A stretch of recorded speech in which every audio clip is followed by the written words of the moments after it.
6:02 from the 104.5 The Zone studios. Good morning. I'm Justin Hawkins. The Tennessee Vols are moving on from quarterback Nico Iamaleava after he held out a Friday spring practice. The move was announced by Josh Heupel, head coach, Saturday ahead of the team's orange and white spring game, saying, "There is no one bigger than the Power T, and that includes me." Tennessee has redshirt freshman Jake Merklinger and true freshman George McIntyre on the roster at quarterback. The spring transfer portal window opens this Wednesday. And in golf, Northern Ireland native Rory McIlroy wins the 89th Masters tournament.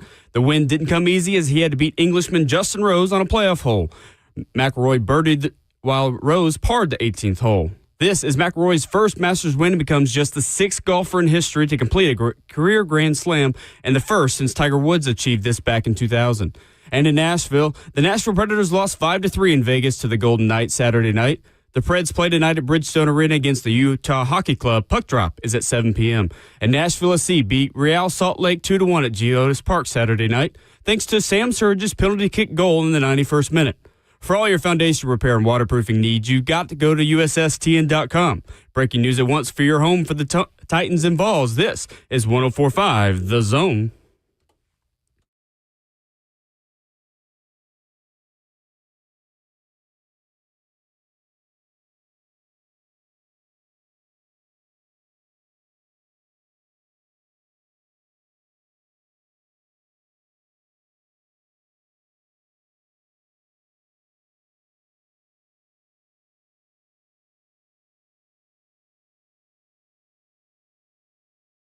RKW is brewed by Scooter's Coffee on 104.5 The Zone, kicking off a brand new week live this morning for the Governor's Club. Fun Recovery is hosting its 4th annual charity golf tournament, and Harmony and Heroes, a night for mental health dinner and concert today, raising money for mental health and addiction treatment. We are excited to be here, kicking off a full day for 104.5 The Zone. The golf course is just waking up. The birds are chirping.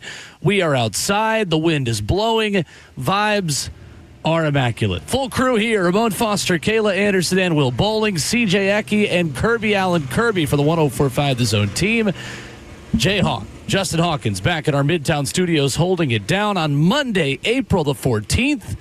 Rory's a Masters winner, and Tennessee is moving on from Nico Iamaleava. What's next, guys? Pigs fly? Yeah, I mean, I guess the Titans are going to draft a quarterback. That might be the next one. The Saints, too, now. Yeah, the Saints I don't know if that's as well, the same right? category, but that will also happen. Yeah, no doubt, man. I'll tell you what also happened was not a cop in sight this morning. I needed that way, okay?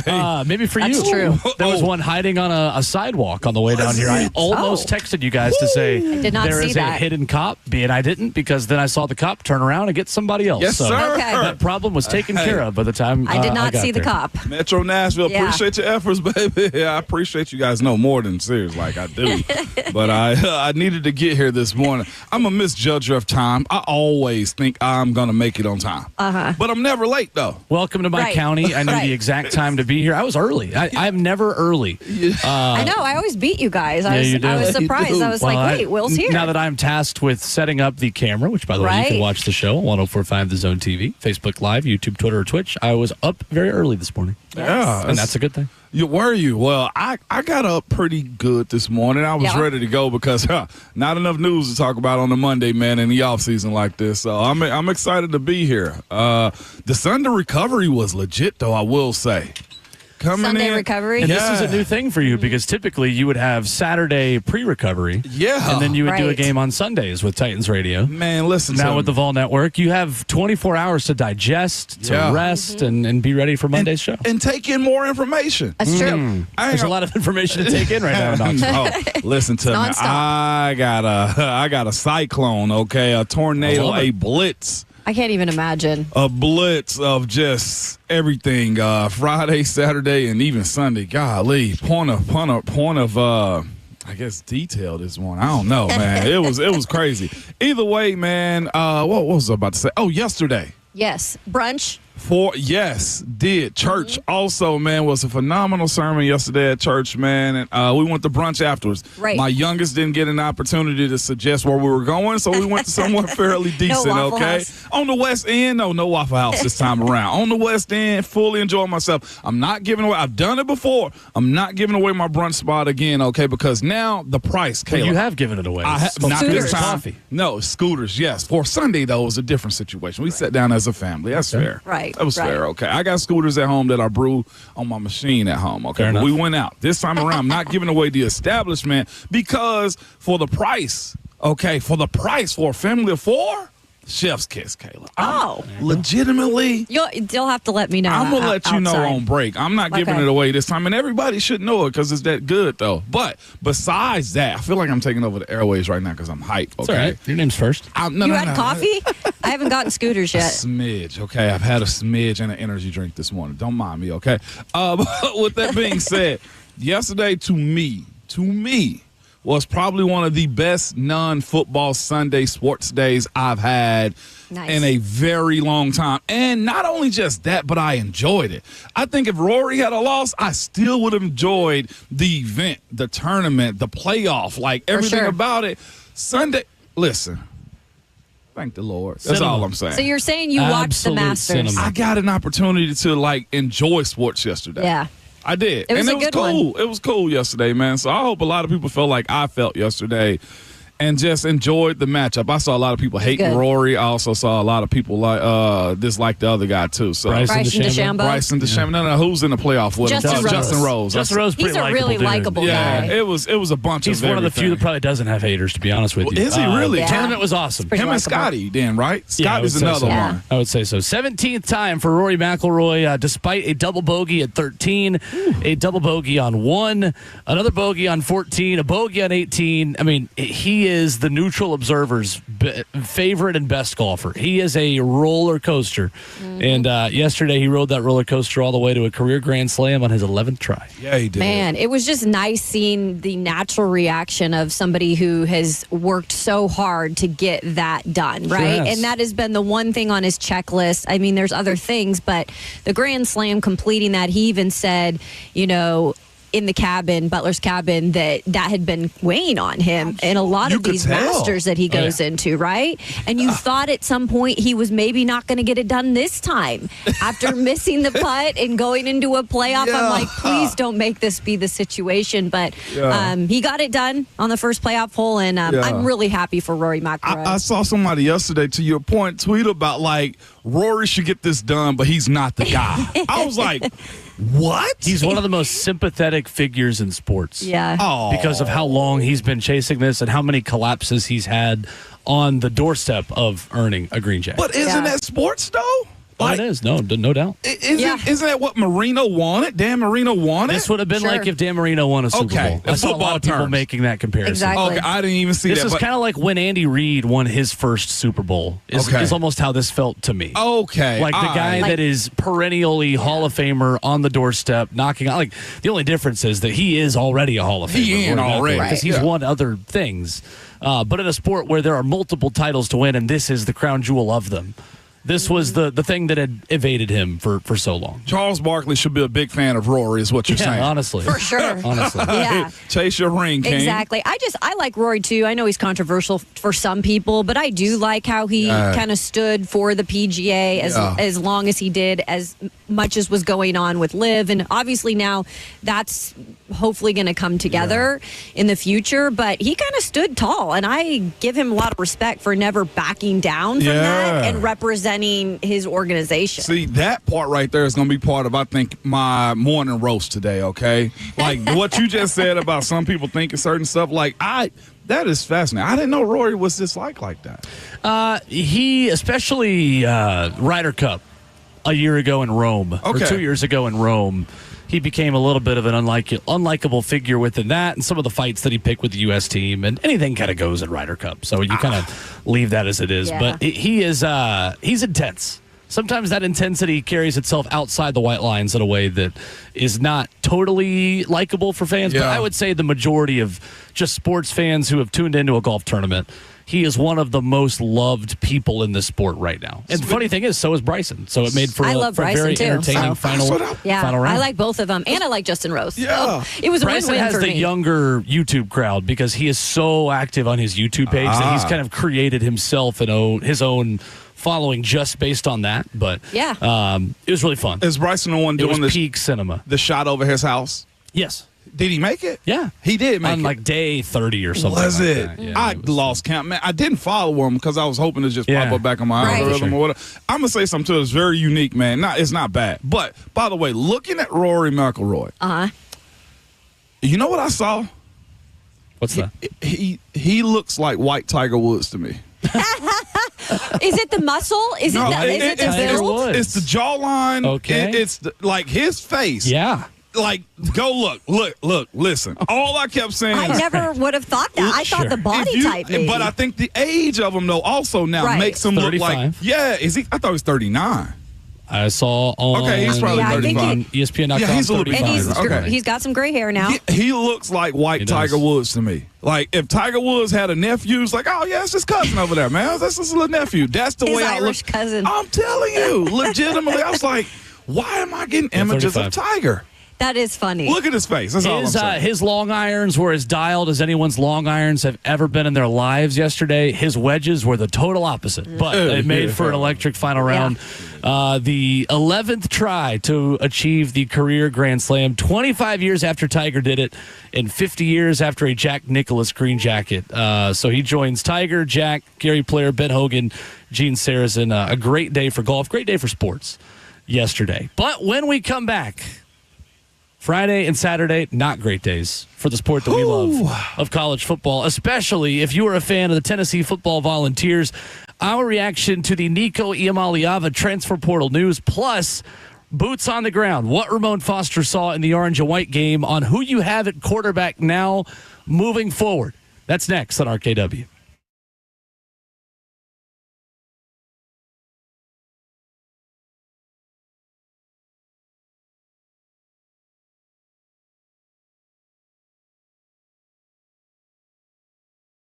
Did you know that up to 50% of the air you breathe in your home comes from your crawl space? Well, have you ever looked in your crawl space? I get it. Most of us don't even want to know what's in there. But moisture in your crawl space can create unhealthy issues that can make their way into the air you breathe every day in your home. You guys know this to be true. With a lot of rain that we've had these days, man, you might have seen some leaks, some watermarks, some of those things that go on. Well, let me tell you this. USS has been keeping homes dry and stable in Middle Tennessee since 1984, so you know they aren't going anywhere. Help control moisture and musty smells with mold treatment and crawl space encapsulation. Encapsulation is something I've done in my house, and it protects your house from crawl space. It protects your crawl space from pests and wood rot. Again, this is the company I trust is USSTN. You can reach out to them at USSTN.com. That's USSTN.com, or call them at 615-488-7855. United Structural Systems.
RKW is brewed by Scooters Coffee on 104.5 The Zone, live from the Governor's Club for Fun Recovery's 4th annual charity golf tournament.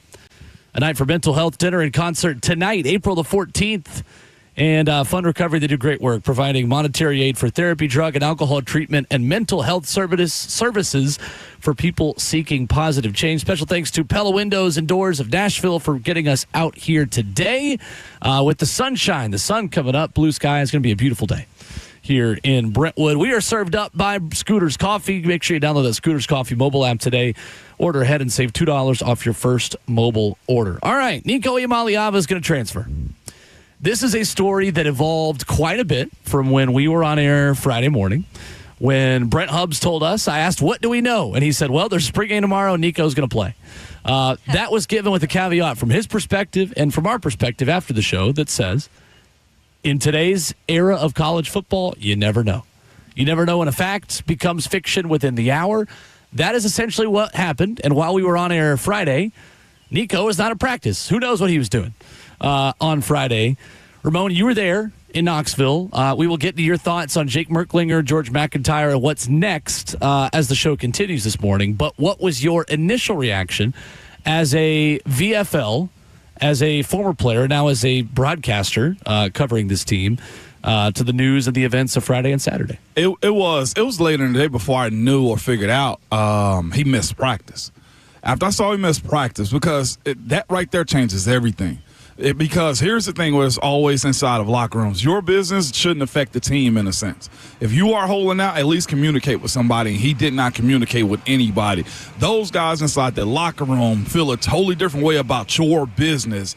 And more than anything, be here, let us see you, and whatever happens after this happens. And that's where I think a lot of those guys, where I heard there was a lot of upset teammates inside that locker room. And it feels, for a sport like football, is what I always say, a sport like football, man, in almost any locker room, any team that you've been around, don't leave us hanging. Like, do not leave us hanging. Now, from my understanding, that was the sentiments of everybody that was still inside of the locker room. Was they were livid at the fact that, hey, you pulled this stunt the night before everything's supposed to go down. And in that, it's hard for him to walk back in that locker room at that point. I think it was more about it was about the team more than it was the person at that time. And I said on Vol Network's broadcast this past Saturday, I've personally gone through this. Whereas Le'Veon held out, and it was the understanding that he was coming back inside the locker room, and he didn't. When that timeline passed by, it really ruffled a lot of feathers as it pertains to how the team looked at it. Like, we were looking at it in a sense like, don't do us like this. You can screw over the team as much as you want to. The mindset, I think, most teammates is this. You come in and get your bag. Nobody's mad at the idea of you coming to get your bag and your demands. But when it affects us directly, that's when it's an issue for everybody. Now, again, everybody's going to say, hey, that's his business. Let him handle it how he wants to. But, again, we've been here sweating. We've been here grinding with you. We've been here doing everything that you've asked us to do, and there's the belief that we are one of your brothers. Mm-hmm. And when you leave us hanging, that screws up the entire dynamic of the locker room at that point, especially when there's no line of communication. And even I think his people or others have reported that communication didn't happen until late Friday after practice, or to one person, Joey Halsley, the OC. One person. Yeah. Yeah, I think the crazy part about all this is the timing. And if you are a player like Nico Iamaleava, I don't fault him for wanting to have the money part. And we all spoke about that this last week about, hey, look, if you need to go get your bag now, go try to get your bag. But I'm surprised that it happened in an explosive way 2 days before the spring game, that we started to hear the kind of talk about it being a thing. Because my whole thing is, if you wanted your bag, you probably have been having these discussions, or you probably should have had those discussions leading up to the season, right? So, I mean, you'd think that these things would be communicated through that party, from, his party to Tennessee. And that's what is so crazy about college football right now, because we can't control, even as coaches and an organization or a team, you can't control their people. And not every player is surrounded by people who have their stuff together or, are in it for the kid. And I think that I'm not saying his family's awful or his family's a bad family, but I'm saying I don't know if their communication skills have been what they needed to be to put their son in the best place possible. Yeah. Speaking of timing, Josh Pate dropped a little bit of a nugget on his show last night. I don't know if you guys saw this circulating on social media. Nico was negotiating before the playoff game against Ohio State, and he was not the only one. So this timing, honestly, is probably the least heinous of the other times that he was asking, which we just learned yesterday, to be fair. But the adults in the room are acting like children. Let's just call it what it is. Nico Iamaleava is the biggest loser in all of this. Calling Pete Nakos, a reputable reporter from On3, a name that I'm not going to say on this show, for being dead right and being 100% nailed on. He deserves an apology from Nico Iamaleava and a lot of Vols fans who followed up on his tirade at the time on Friday night. So let's start there. I do think that Nico has a right to go to the table and ask for a raise. Considering what his market value was, I don't blame him. I think that him and his camp handled this about as poorly as they possibly could have, and they better know where they're going next if they're going to play these cards. There was a time where this felt salvageable without knowing all of the details inside. And you probably saw, I tweeted it out, said, it feels like they have to pay him. That was my initial reaction within the first hour. Yeah. That ended up being the wrong opinion based on facts that we did not know, right? This was not a hold-in to say, hey, look, I'm not at practice today because I want to get this over the line. That was the vibe that I got without knowing all of the details. And then once we learned that Nico was MIA, nobody knew where he was, and he could be on a plane to California. He could be in his house. He could be hitting golf ball, like whatever he was doing. Once we learned that he had gone totally dark, MIA, and the longer this thing went, there was a point of no return that came pretty quickly to say, hey, there is no coming back from this at this point. And we got there around, to me, 2 or 3 o'clock on Friday. At that point, it was, all right, 2 or 3 hours. We haven't heard from the guy. It's time to move on. There are no winners in any of this situation. And Josh made that point in his show yesterday, and listened on the way over here. Like, there are no winners in any of this. For Nico Iamaleava, for Tennessee, for not getting a deal done in December, for Nico reaching out, on his representatives to other schools. It's just a really ugly situation, and it's not the last time it's going to happen. One of those, as far as I can allude to, like, it's also the timing of the ask in December, too, I think is going to be very important, too. That, I think it was more close to the deadline as you had time to think about anything. So that plays a part in it also. It almost felt like get down to lay down with the way some of this was portrayed or some of this was asked from his camp. And I also want to do this, too, on the side of Nico, because he's still in that era of amateur. Like, he's a 19, 20-year-old. Young adult, right. This isn't a 25-year-old who's been in college for 6 years.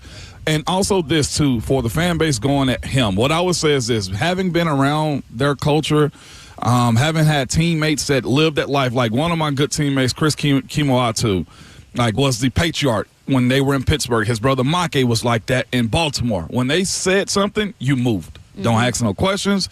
It is that simple with them, okay? So when you're the guy that everyone respects, whatever you say goes. This was, in my opinion, his father saying, Nico, do not leave. Do not go to practice. We are here, and you know what? Nothing. From my understanding, Marcus Mariota had a similar dynamic, too, with his family. Like, when your father or your mother speak to you, or your figurehead, and that culture is not like a lot of other cultures, it's legitimately don't ask no questions. So as far as Nico's concerned, he's doing what he's asked to do from his parents or his leaders, okay? And that's just how I want to view him in this situation. Again, most 19, 20-year-olds are probably happy with $2+ million a year, right? They don't even understand what their money really is at that point. I didn't understand what my first checks were in the NFL, and I was already 23 years old. So I can't imagine being 18 and not understand it. So I just want to remove him. What I will say is this: the timing of it, the perception of it from his camp is something that I feel like a lot of people, what I would say is this: get a pro. You said this on Friday. Get a pro if you got a kid that's in this world. Because I don't know if there's a safe landing place for guys like him that pull this type of stunt moving forward in this new NIL era. Because if the reports are true about Dan Lanning calling, hey, Coach Heupel, They are asking other teams for money right now. I think this is the first step. They're meeting Nico's camp. Yeah, Nico's camp. I think this is the first step in coaches starting to realize, like, this could happen to Tennessee, but it can also happen to Oregon. It can happen to all It can also happen to Michigan. Yeah. Like, in the springtime, I think the biggest part behind all of this is if you allow a starting transfer quarterback to come into your locker room, one, to give him the biggest bag because he's going to need it, but also those guys that's been there doing mat drills in the spring. They've been lifting. They've been running. Some of them have had surgeries, and he's not a part of the team that played in the previous fall. That's why I don't think it was any way Nico could walk back in that locker room on Friday. You abandoned us. And you can say, oh, that's soft. It's business as usual.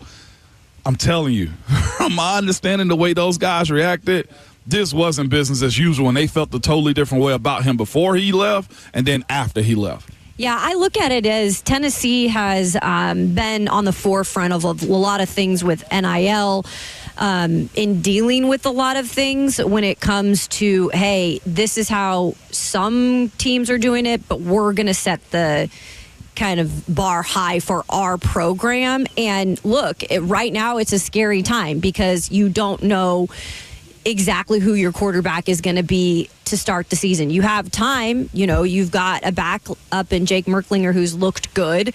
You've got George McIntyre, but you're probably going to go and look for a quarterback right now. But it's still the uncertainty when in usually springtime, you're starting to, get the gears grinding. And so they're, in a way, rolling the dice, doing it this way. At the same time, they're also saying we're going to stick to what we've done as a program, as a university, and kind of set the bar high for how we want to do things in college football. And I do believe this could start a trend when it comes to other universities, coaches, yeah, and not letting the players and their parents and their teams around them control college football. Now, I'm not saying it's going to work everywhere, and it might take a while to get there, and I do believe players deserve their bags, but we've got to do it in a better way. We can't do it like this. I think that's what Tennessee was like, we're not doing this. But on the low, if we can be real, Georgia did it to Carson Beck and to Jaden Rashada. They refused. Like, Rashada, I think, is still in the portal because he went to Georgia. Yeah, he is there. I mean, Carson Beck's situation, to be honest, which I know a lot of people say he couldn't exist there, but he was a sitting starting quarterback, and I'm sure he wanted to renegotiate something to stay at Georgia. Like, Georgia has likely done it. Yeah. But not like this. You know what I'm saying? They didn't make as big of a statement, I think. But I think they just simply told him no. This one was negotiated publicly when Nico didn't show up to practice. Right. I do think that this exact thing has happened at every school. Every year NIL has been in existence with the spring portal. We just saw it play out in real time in front of the closed doors. And I got a lot of messages from Tennessee fans on Friday, too, saying, like, well, you can't let the cat out of the bag by letting guys, hold you hostage. You kind of did with Boo Carter, to be fair. You kind of did with Mike Matthews. Like, players are routinely asking for things in order to stay. Like, that's not new. The missing practice piece of it was new. And that is where this went to a new level. Like, the cat has been let out of the bag.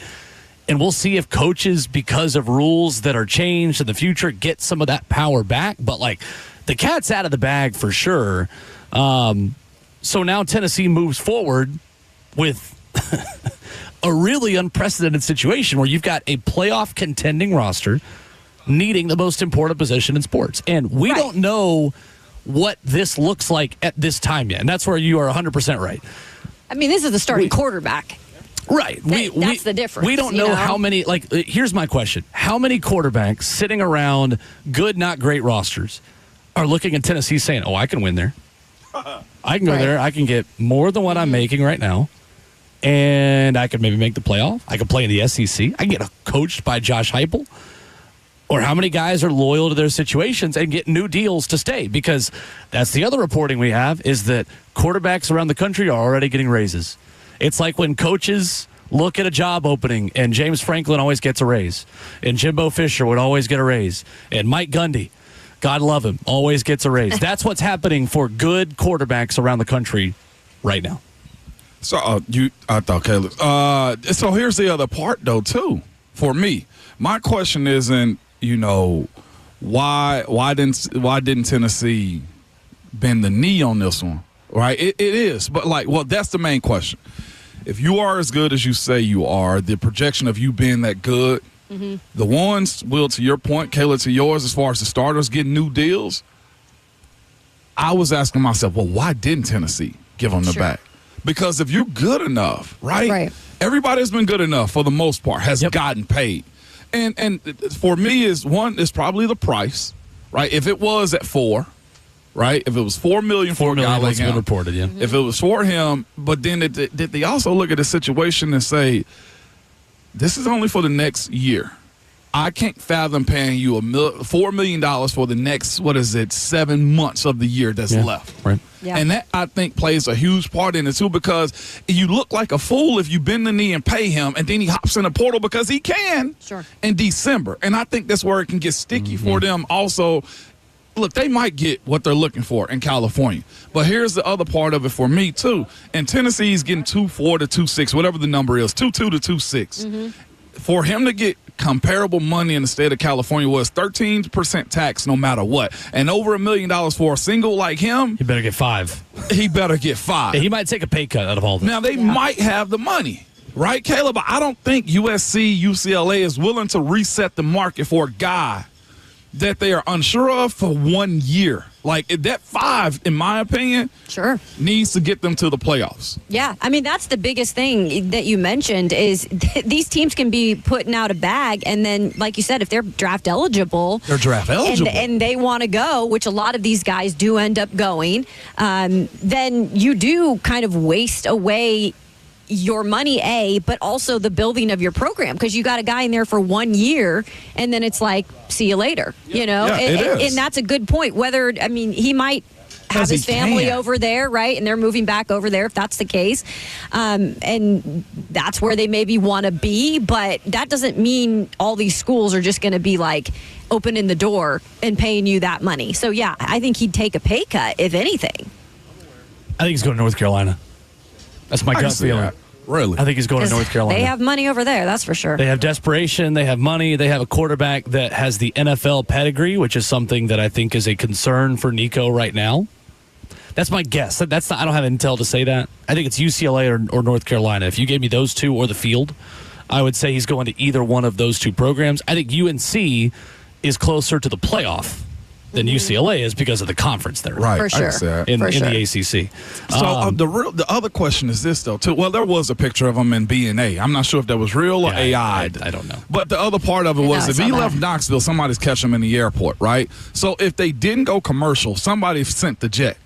Is what I'm thinking. Right. As far as, and if it was, what idea. institution could it have been? If it was anybody, I'm thinking USC. Nobody. I don't think spotted USC is interested. I don't. So that's the reporting we have. I don't know if there was a jet, to be honest with you, because the pictures on Twitter is just him in the airport. I know that could have been any time. The Acme. Yeah, it could have been any time. And that could have been taken months ago. And somebody I don't want to major in that because I don't have the facts. Right? It really is. I think one of the reasons why Tennessee didn't pay him is because of a quarterback they beat last year. We'll talk about that next. 615-737-1045. RKW continues after this.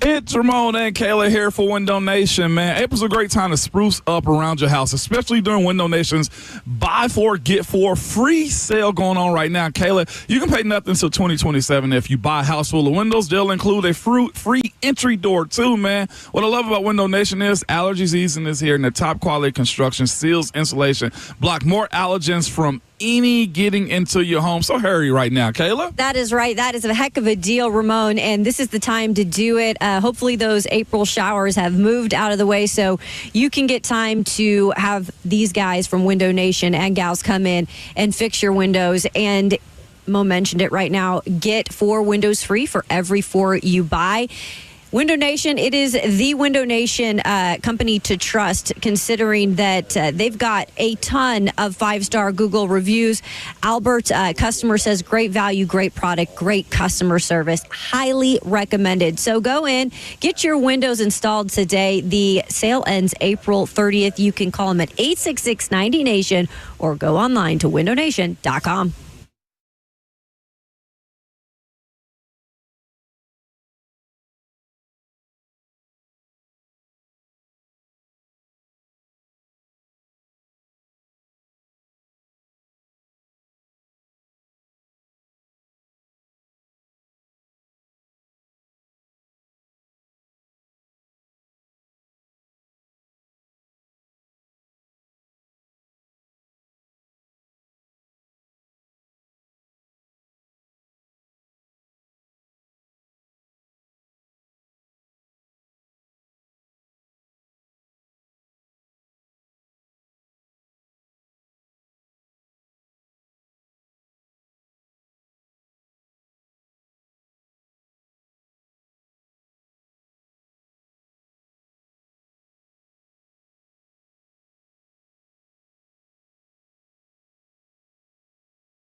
RKW 104.5 The Zone, brewed by Scooters Coffee, live from Fun Recovery's 4th annual charity golf tournament. Harmony and Heroes here at the Governor's Club.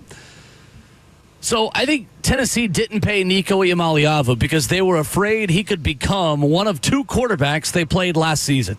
And I'll give a tip of the cap to @CFB Nerds, a great follow if you're a college football fan, who put this out over the weekend.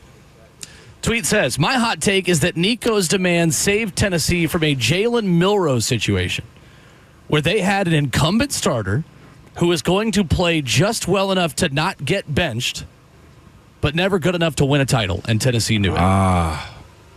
If I'm given that much, man, if I am pocket's going long this morning, Jay-Hawk. Just if we could turn the music down, that'd be great. I mean, I don't know. I think it kind of fits the whole situation here. It's probably it was just a little long. I like it. It's a little long. Yeah, it's fitting. It's fitting for the scenario we have right now up in Knoxville. So I'm with that. Okay, but with that being said, there needs to be almost a guarantee if you're giving out that type of cash, right? Like we speak of on a pro level, right? The expectation for Calvin Ridley to be the guy.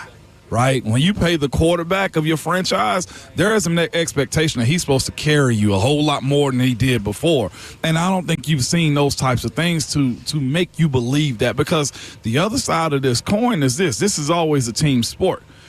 Right? And in hindsight, I said this before. Well, you wouldn't say that he was a Vol. I didn't think it was a top 10 quarterback. We discussed this last week. I still do, but I'm willing to hear arguments on either side. And if you look at the way the team won last year also, Tim Banks deserves a crap ton of credit.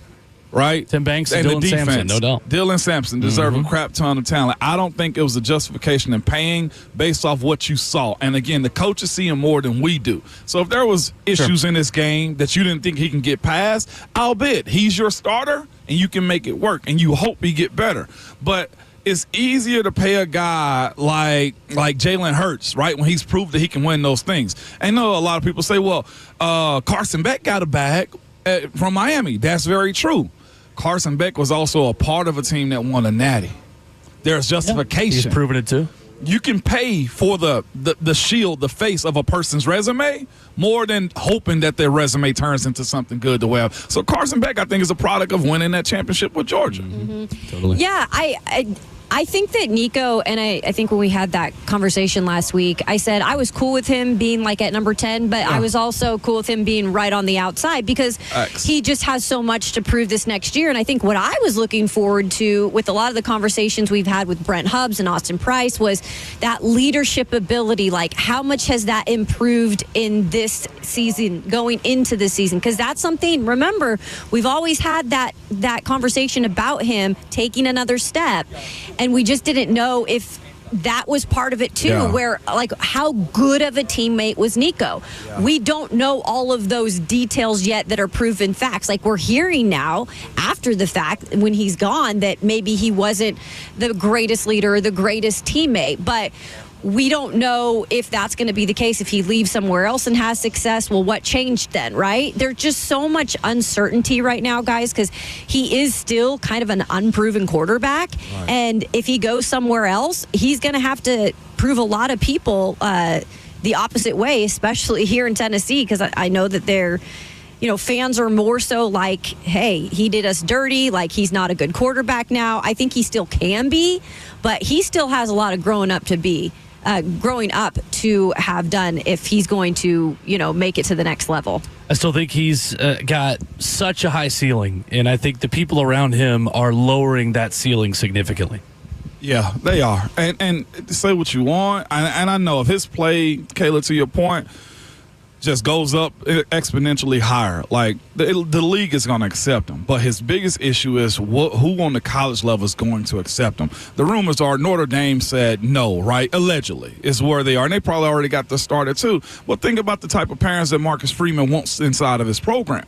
Like, as much as I appreciate a parent that believes, I believe in my boys like crazy, right? Yeah. But there is a sentiment of, like, reality I think everybody has to have going into it, and I think that's something that Marcus Freeman probably doesn't want. It's messy at this level. At the next level, heck, we're in the spot right now where we're talking about Shedeur Sanders and how you're going to feel about Deion, right? Mm-hmm. That's been a big talking point with a lot of folks. And when you have that pop up, it's non-football things that take away from your focus on the field. Again, Nico's going to get picked up somewhere 100%. Oh, yeah. It's a matter of what offense and what he does with the ball in his hands at that moment. And it might take someone else's starter unexpectedly leaving for him to find a landing spot. Sure. Honestly, I mean, we are entering. I hate living through so many unprecedented events. I know. But we are living through an unprecedented spring portal that's about to start on Wednesday. And, the calls are already starting.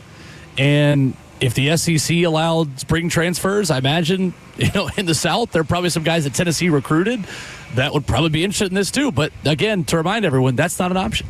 The SEC does not allow spring transfers. I thought it was interesting, and you guys can add in on this real quick, but it was interesting how all the stuff we heard about in the past couple of weeks in spring practice and, all of the stuff leading up to the game was about Jake Merklinger. I thought that was interesting of how that kind of played. So I don't know if I was the only one thinking that. I'm curious if that was leverage all along. Well, that Tennessee was putting out positive things about the backup quarterback, knowing there was a chance we could live in a world where the starting quarterback was out and they wanted more leverage to say, no, we'll be just fine. He did have a real good spring, though. And we'll talk about that. We'll talk about that as the show continues, because I do want to get your thoughts, since we could not watch it from around the world. The one time the spring game was like an event that would have had millions of people tuned in. Wasn't even televised. We go to the phone, 615-737-1045. Let me just give the disclaimer on the front end. We got to keep it as classy as we can on the phones. Please. In a situation like this, again, with no profanity, obviously, is something we say. Let's please not attack a 20-year-old as a person. That's the only ground rule I'm going to give. All right? Please. Thanks. Nikki in Westmoreland is first up on the phones this morning, 615-737-1045. Go ahead, Nikki. Yeah, and before I start my comment that you already know what it's going to be, I do agree with you all 100% about Nico, because I'm a season ticket holder for the past several years, and he didn't really deserve, probably what he got. But on the other hand, the administration has got to lead people, and I'm a season ticket holder, and they were pretty quick to add the talent fee cost to my tickets. So we're going to hold Tennessee's administration responsible, because we love that we went to the playoffs last year. Absolutely. And I mean, this is a new era where money can't stay with the administration and the coaches nowadays. I mean, we're paying to see the product on the field, and $2 million is, in a season ticket holder's eyes, we think $2 million is pretty much chump change for UT, especially when we're filling up every game. Even my ETSU tickets next year are already listed online for $283 a piece, okay, for ETSU. And I mean, we want to see a winning product on the field, because you got us used to it. So don't hold the money back. We don't want to see Danny White getting $2 million raises just because he's got good winning programs and not win a championship. I'll hang up and I'll let you talk about that a little bit. Appreciate the call. No doubt. And this money isn't just going to sit there and not get used in the spring portal either. So the ticket fee is still going to be paid. It's just not going to be paid to Nico Iamaleava. What you don't want is just to be giving out bags for the heck of it, though, too, to your point. Nick, that's the way I view this one. I think they have to be very strategic, right? Yeah. And spending moving forward. Yep. 615-737-1045. How did Jake Merklinger and the local product George McIntyre look on Saturday in the orange and white game? Ramon Foster was there. He had a headset on. He made his Vol Network debut, and we'll talk about what he learned coming up next.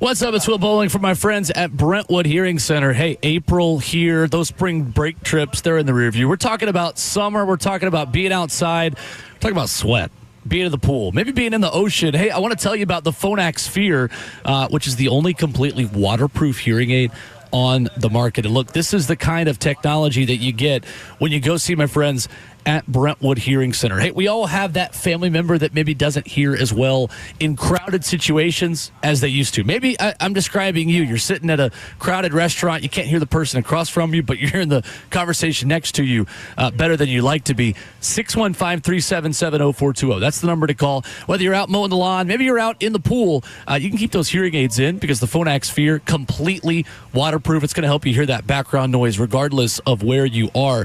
Check them out online, BrentwoodHearingCenter.com. That's 615-377-0420. Brentwood Hearing Center. Better hearing, better life.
7:01 from the 104.5 The Zone Studios. Good morning. I'm Justin Hawkins. The Tennessee Vols are moving on from quarterback Nico Iamaleava after holding out of Friday's practice. The move was announced by Josh Heupel Saturday ahead of the team's orange and white spring game, saying, quote, "There is no one bigger than the Power T, and that includes me." Tennessee has redshirt freshman Jake Merklinger and true freshman George McIntyre on the roster at quarterback, and the spring transfer portal window opens this Wednesday. And in golf, Northern Ireland native Rory McIlroy wins the 89th Masters tournament. The win didn't come easy as he had to beat Englishman Justin Rose on a playoff hole. McIlroy birdied while Rose parred the 18th hole. This is McIlroy's first Masters win and becomes just the sixth golfer in history to complete a career Grand Slam, and the first since Tiger Woods did this back in 2000. And in Nashville news over the weekend, the Nashville Predators lost 5-3 in Vegas to the Golden Knights Saturday night. The Preds play tonight at Bridgestone Arena against the Utah Hockey Club. Puck drop is at 7 p.m. And Nashville SC beat Real Salt Lake 2-1 at Geodis Park Saturday night thanks to Sam Surge's penalty kick goal in the 91st minute. For all your foundation repair and waterproofing needs, you've got to go to USSTN.com. Breaking news at once on your home for the Titans and Vols. This is 104.5 The Zone.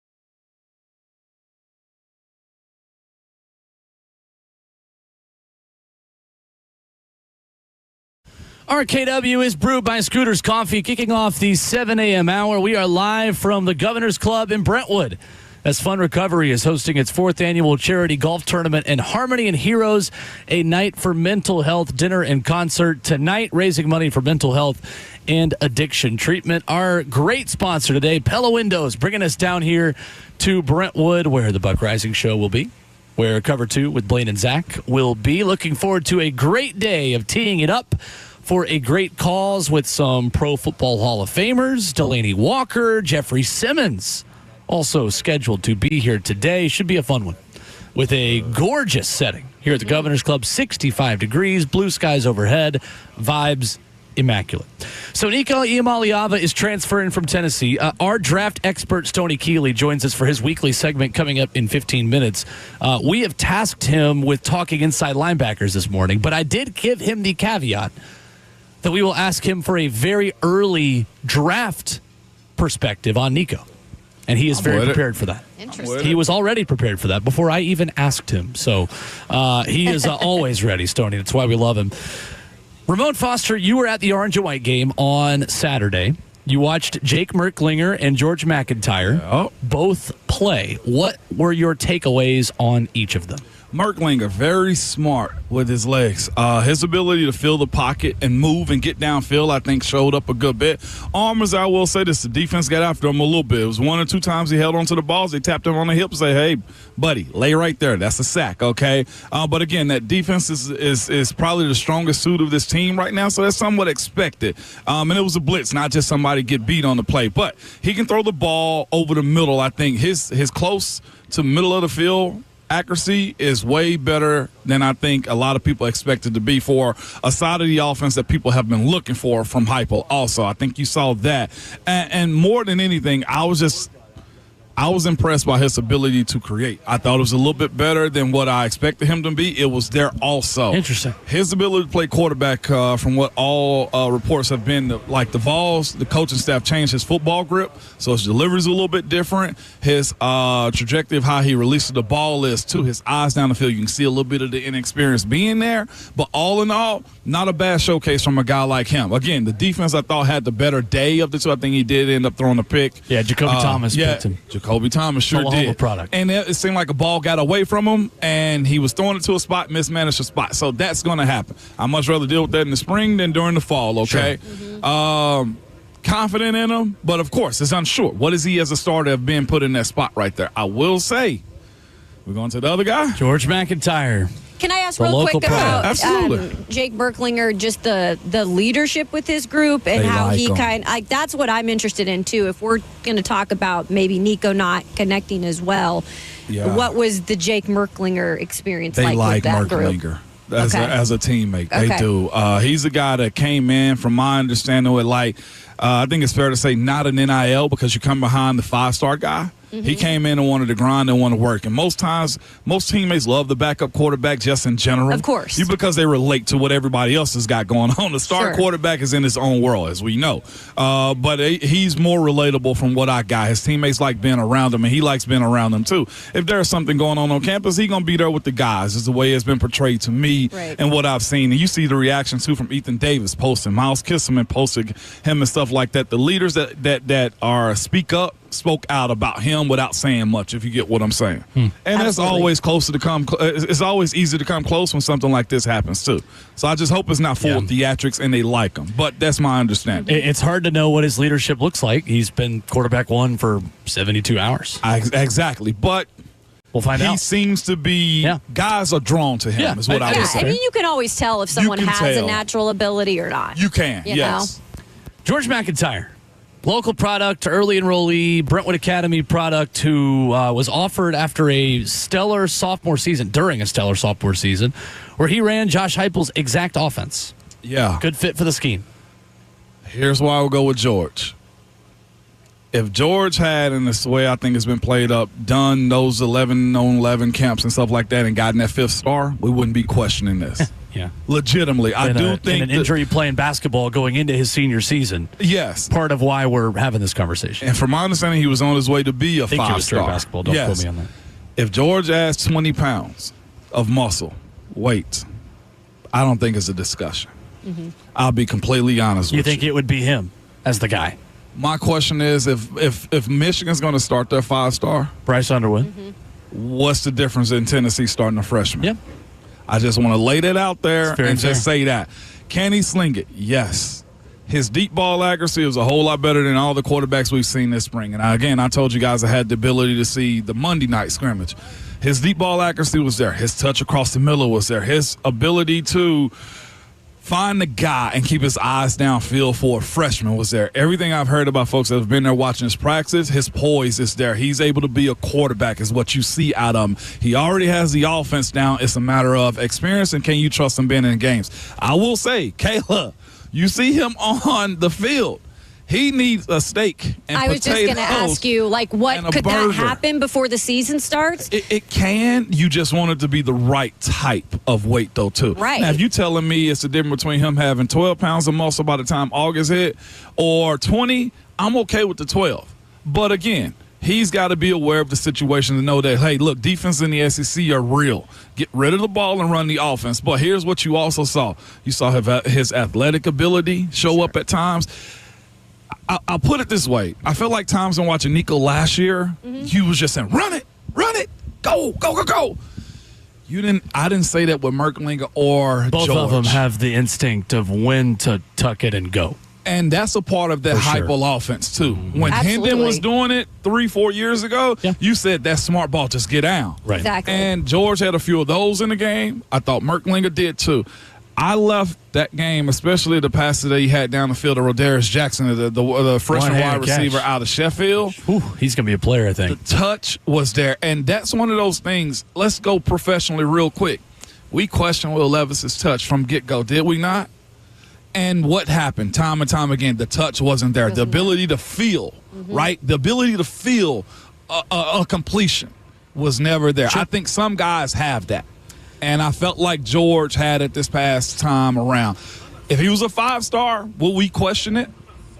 No, absolutely not. And he would have been an Elite 11 quarterback. Again, an off-season injury last year kept him from doing a full camp circuit, which was when some of his recruiting rankings got downgraded.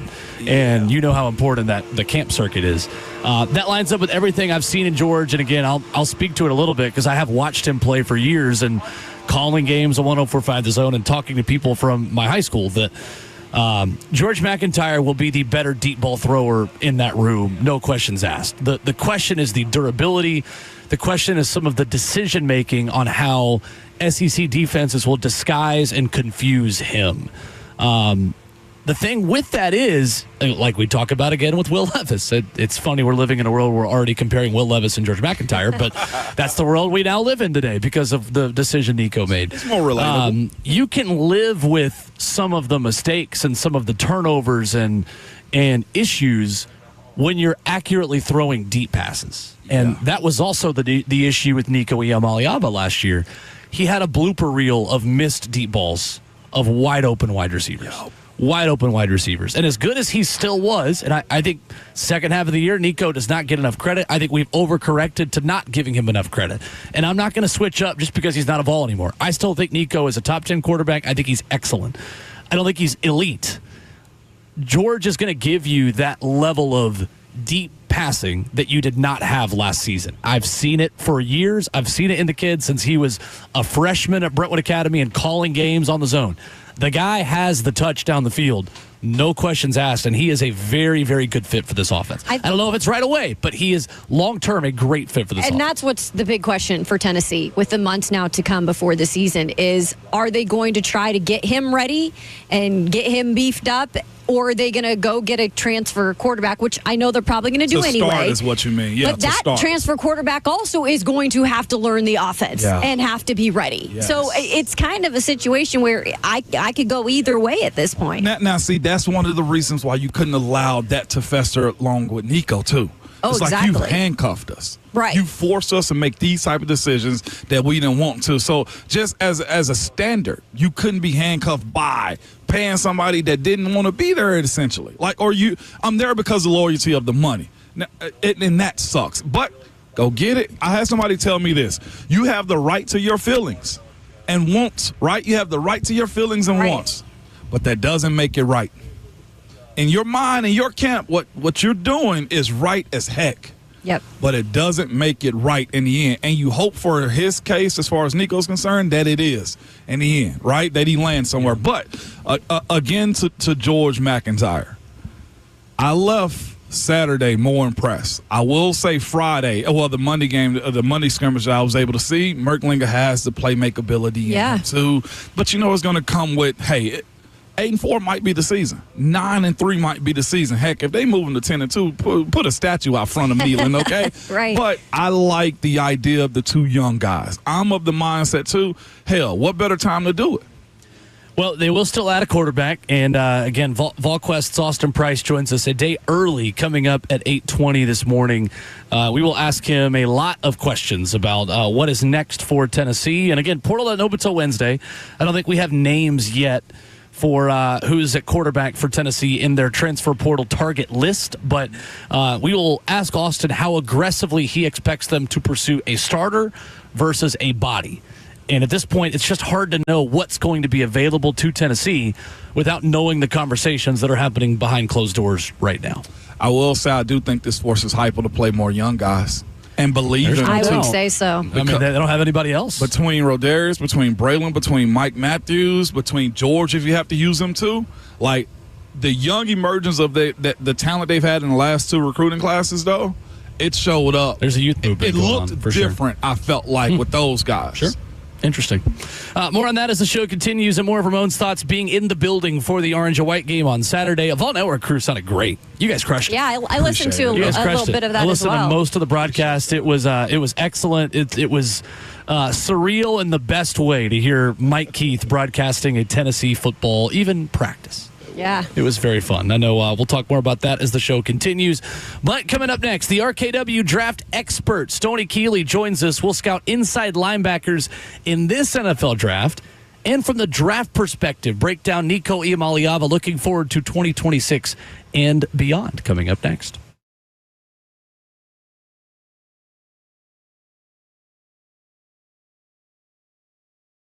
We love being part of the moments that matter, which is why we're announcing employee pricing for everyone.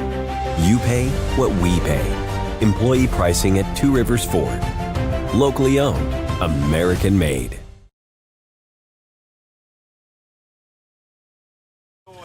What's up? It's Will Bowling. Is your home's air conditioning ready to keep up with the warmer months ahead?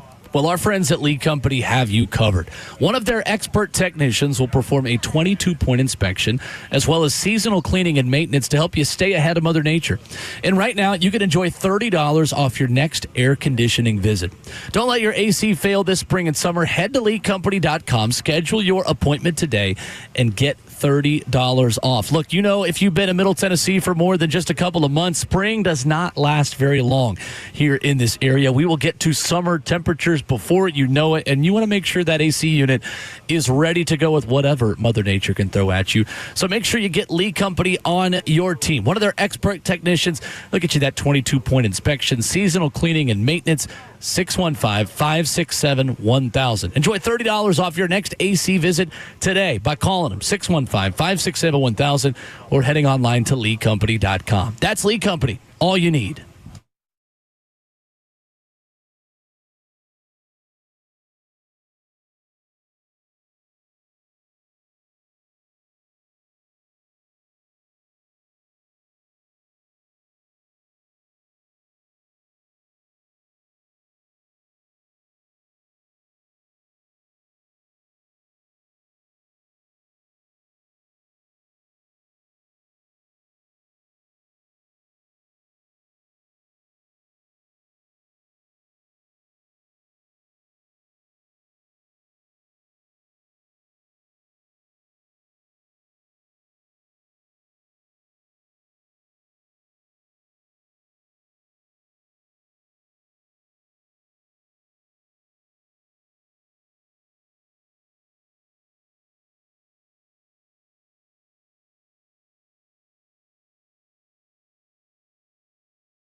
Monday morning RKW continues, brewed by Scooters Coffee. We are here at Fun Recovery's 4th annual charity golf tournament in Harmony and Heroes tonight. We are here thanks to our friends at Pella Windows and Doors of Nashville.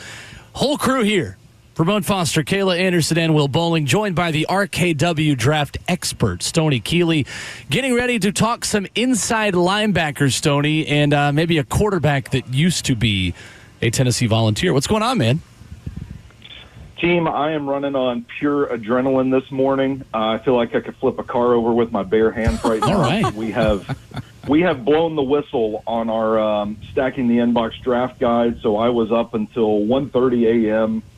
cleaning up my my last couple of film evaluations, getting everything written up. Got to 185 prospects. There might be a few more that we add to it, but I'm feeling it this morning. I'm going to need my Scooters Coffee injected directly into my veins. I absolutely love it, it. Stoney. 185 prospects. I mean, Impressive. ballpark, how many hours have you spent on this draft guide? I couldn't even fathom a guess right now, but it's been the way I study tape. I don't see how some people can watch an offensive unit and just evaluate everybody on the offense at the same time. I got to take my time and watch one player at a time. So, like, I go through and watch Texas games like 5 different times for all of their offensive skill players. So I've racked up some time throughout the process. I love it. That's why Stoney's our guy. All right, so we want to talk inside linebackers this morning. It's one of the only positions, I think maybe the only one, we've not talked with you about so far. But, Stoney, I want to start with Nico Iamaleava because I messaged you and you said, oh, no, I have thoughts. Don't worry about him as a draft prospect, just irrespective of who he is as a college quarterback and on the NIL market, leaving that in that boat and just looking at him as an NFL draft prospect, Stoney, what stands out about Nico so far, just 1 year into his career as a starter? Well, first of all, Will, we can take all the time we want to talking about Nico this morning because this linebacker class ain't particularly impressive. So Lovely. we'll just lead with that right there. Perfect. I think as a draft prospect, I think Nico, this is a really interesting situation because I do think you saw some deficiencies rear their ugly head in 2024, namely with the quarterbacking aspects of playing quarterback, the anticipation. I felt like he was kind of waiting for guys to be open and then throwing, which kind of allows the defensive back the opportunity to react and play back to the ball, gives them a chance to make a play, instead of just throwing where guys were supposed to be coming open. I felt like there was an element of that missing from his game. The ball placement was inconsistent, especially on some of the deeper stuff. There were several deep overthrows on his tape that I watched a little bit of. Detecting pressure, I think he could develop a little more urgency and when to throw the ball away and when to get rid of it, that sort of thing. He generates distance with his throws through torque, not necessarily drive and like stepping into his throw and all that stuff. And I think the impact of that is that when you're twisting your body, your arm follows through, it kind of moves to one direction or the other, and you can see balls drift down the field, which is something else that I think contributed to the deep ball inconsistency. So it's a guy that has good arm talent, really good velocity. I think he can make some off-platform throws, which we know is all the rage right now, and can extend plays as a runner with his legs. The interesting thing to me is, you know, I've said on your show before, I've talked about this. I talk about this Tennessee offense to anybody that'll listen because it's fascinating to me. But it feels like the NFL has already told us what they think of this Vols offense, where you have these super talented guys, but they don't end up drafted as high as we think they're going to, or we think that they should, deep in the heart of SEC country right here in Tennessee's backyard. These are our guys, right? But we can't seem to pin down their exact market value. The NFL seems to take these guys later than we think. So there is a part of me that looks at Josh Heupel's offense and wonders, okay, if I'm Nico, and we're talking solely about the draft here, is this the offense that is going to really help me develop as a quarterback and put me on a trajectory to be the number 1 overall pick, which is what many believe he has the talent to do. So, I'm not saying that I believe this had anything to do with the situation over the weekend, but when you're talking about his career, his college career, building towards the NFL draft, there is a part of me that wonders if maybe he would be better served and could get his draft stock back on track playing in a more pro-ready offense. Stoney, when you answer that, when you look at that side of it, for sure, it's definitely something that's definitely has to be considered. My question is, as far as just the ability to pay out at that rate that he was asking for, did the play last year justify, if it's perceived to be true, a $4 million raise or a $2.5 million raise as it pertains to what you saw on tape? Absolutely not, in my opinion. Listen, I think any projecting you're doing for the 2025 season is based off of talent and talent alone. There's potential there.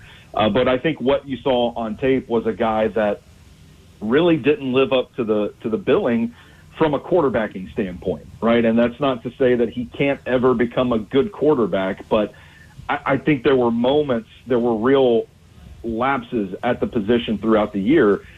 And that's not usually the type of season you have where you go back to the negotiating table and say, I need some more money after what we just did last year. And with that being said, so there's guys that's gone in the NFL and played those style of offenses. But you look at the character traits, I feel like a lot of time, heck, that's what we're speaking about right now as it pertains to Cam Ward or any other player that's in this draft, is the character traits. Sure. And I bring up one guy in particular that ran a similar offense in college, and that is Pat Mahomes. Patrick Mahomes, where was he, if you can recall, as far as Texas Tech is concerned, with that style of offense that said, you know what, he's a top 12 pick, so let's go ahead and take him too? Because if we're speaking about the traits, most people go with that. Lamar Jackson, to me, was a trait guy coming out of Louisville. Yes, he won the Heisman, but he wasn't top 10 in his draft class. So how do you differentiate between the traits versus the offense that a player, especially a quarterback, comes out of? Yeah, it's a really interesting question, Ramon, and this is something that I think Zach and I are going to really dive into in the summertime, the off season. We've already talked about it before, how Patrick Mahomes and Josh Allen and Lamar Jackson have kind of changed what it is to scout a quarterback, and how teams are more willing to go for a guy that has traits and upside and maybe not necessarily the production, and how that has kind of swung the pendulum between traits and production towards the trait side a little bit. And having that conversation with him, which is one that was interrupted by me saying, hey, we don't have time to really dig into this right now because we got a draft guide to put out on the website. So hence the reason we're tabling that for later. But I did go back and look at my evaluation of Patrick Mahomes, and the narrative around him was, didn't win a whole lot of games and played in that air raid spread offense at the time where a ton of quarterbacks had come before him and didn't have success in the NFL.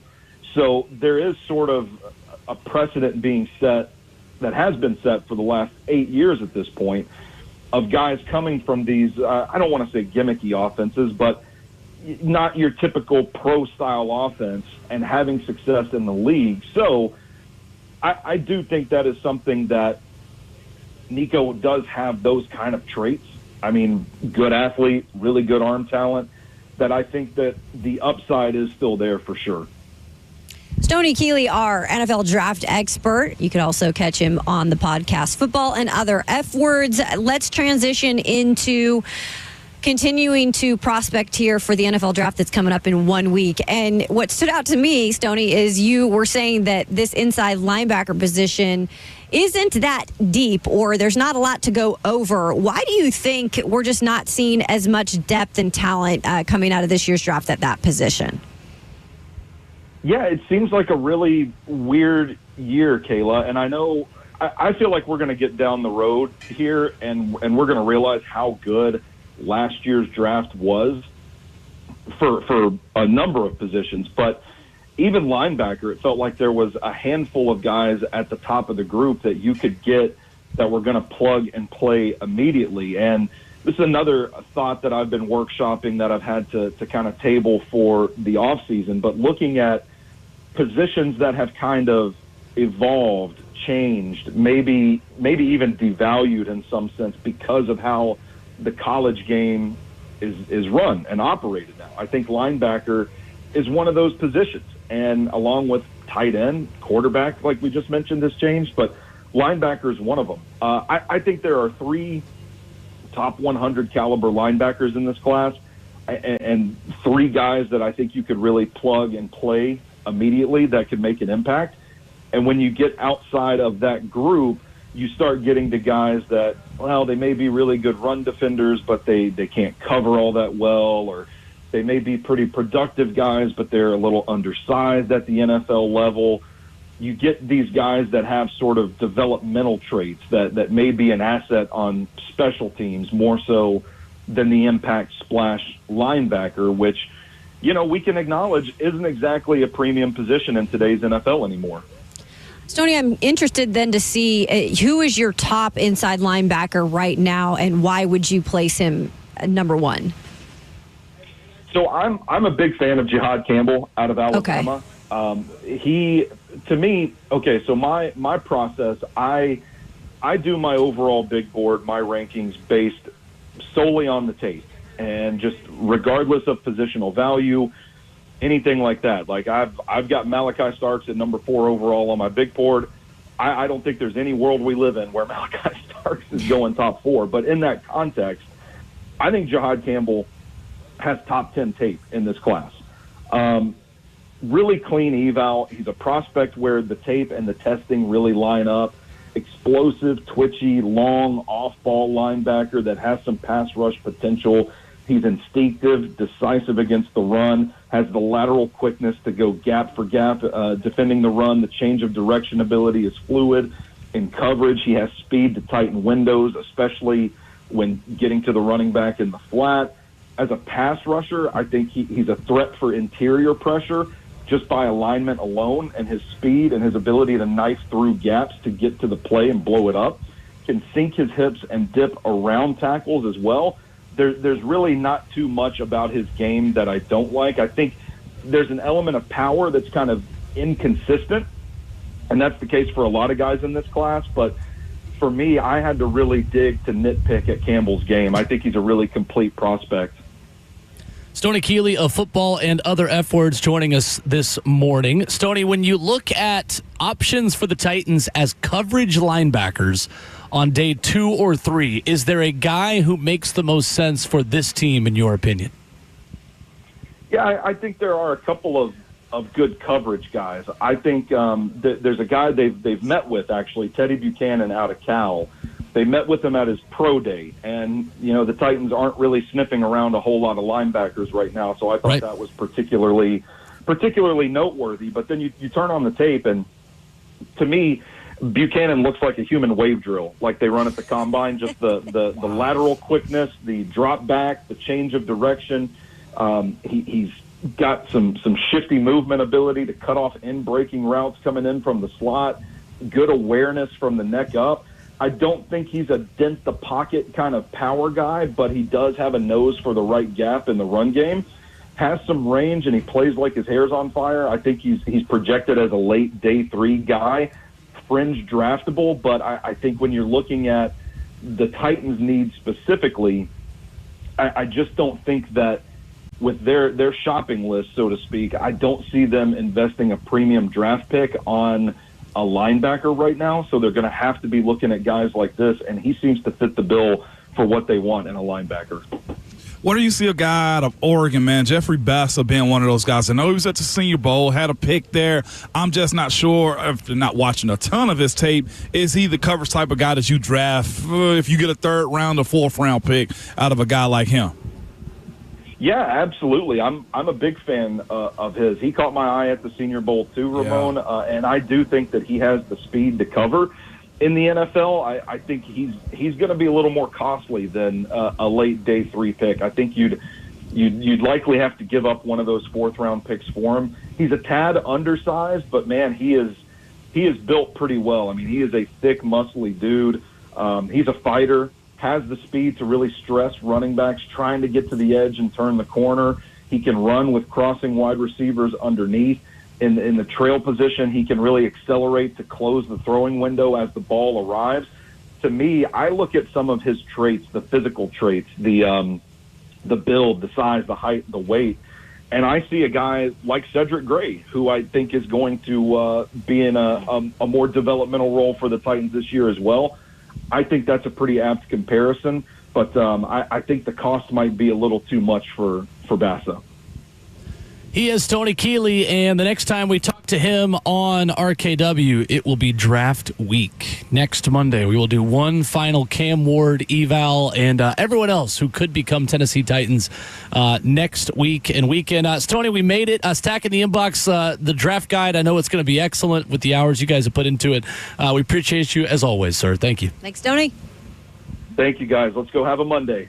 No Yes. doubt. Yes, sir. There is Stoney Keeley with us this morning. Stackingtheinbox.substack.com, where you get that full draft guide. Over 185 prospects. Is so many prospects to watch. They do such a good job. Yeah, it is. I'm glad They that do. we've had Stoney on this draft season. Me too, because even if I know a lot of people want to go for the national known Right. expert and stuff like that. Like, I got to give it up to Stoney, man. Does the work? Yep. Yeah, the work. The And it's work is local, how you too. get known. Absolutely, You know? man. Yeah, it's numerous guys that doing exactly what Stoney does. They just doubt. do it on a bigger network. But I got to give it to Stoney and Zach, man. They're doing their thing with these evals. Did a great job.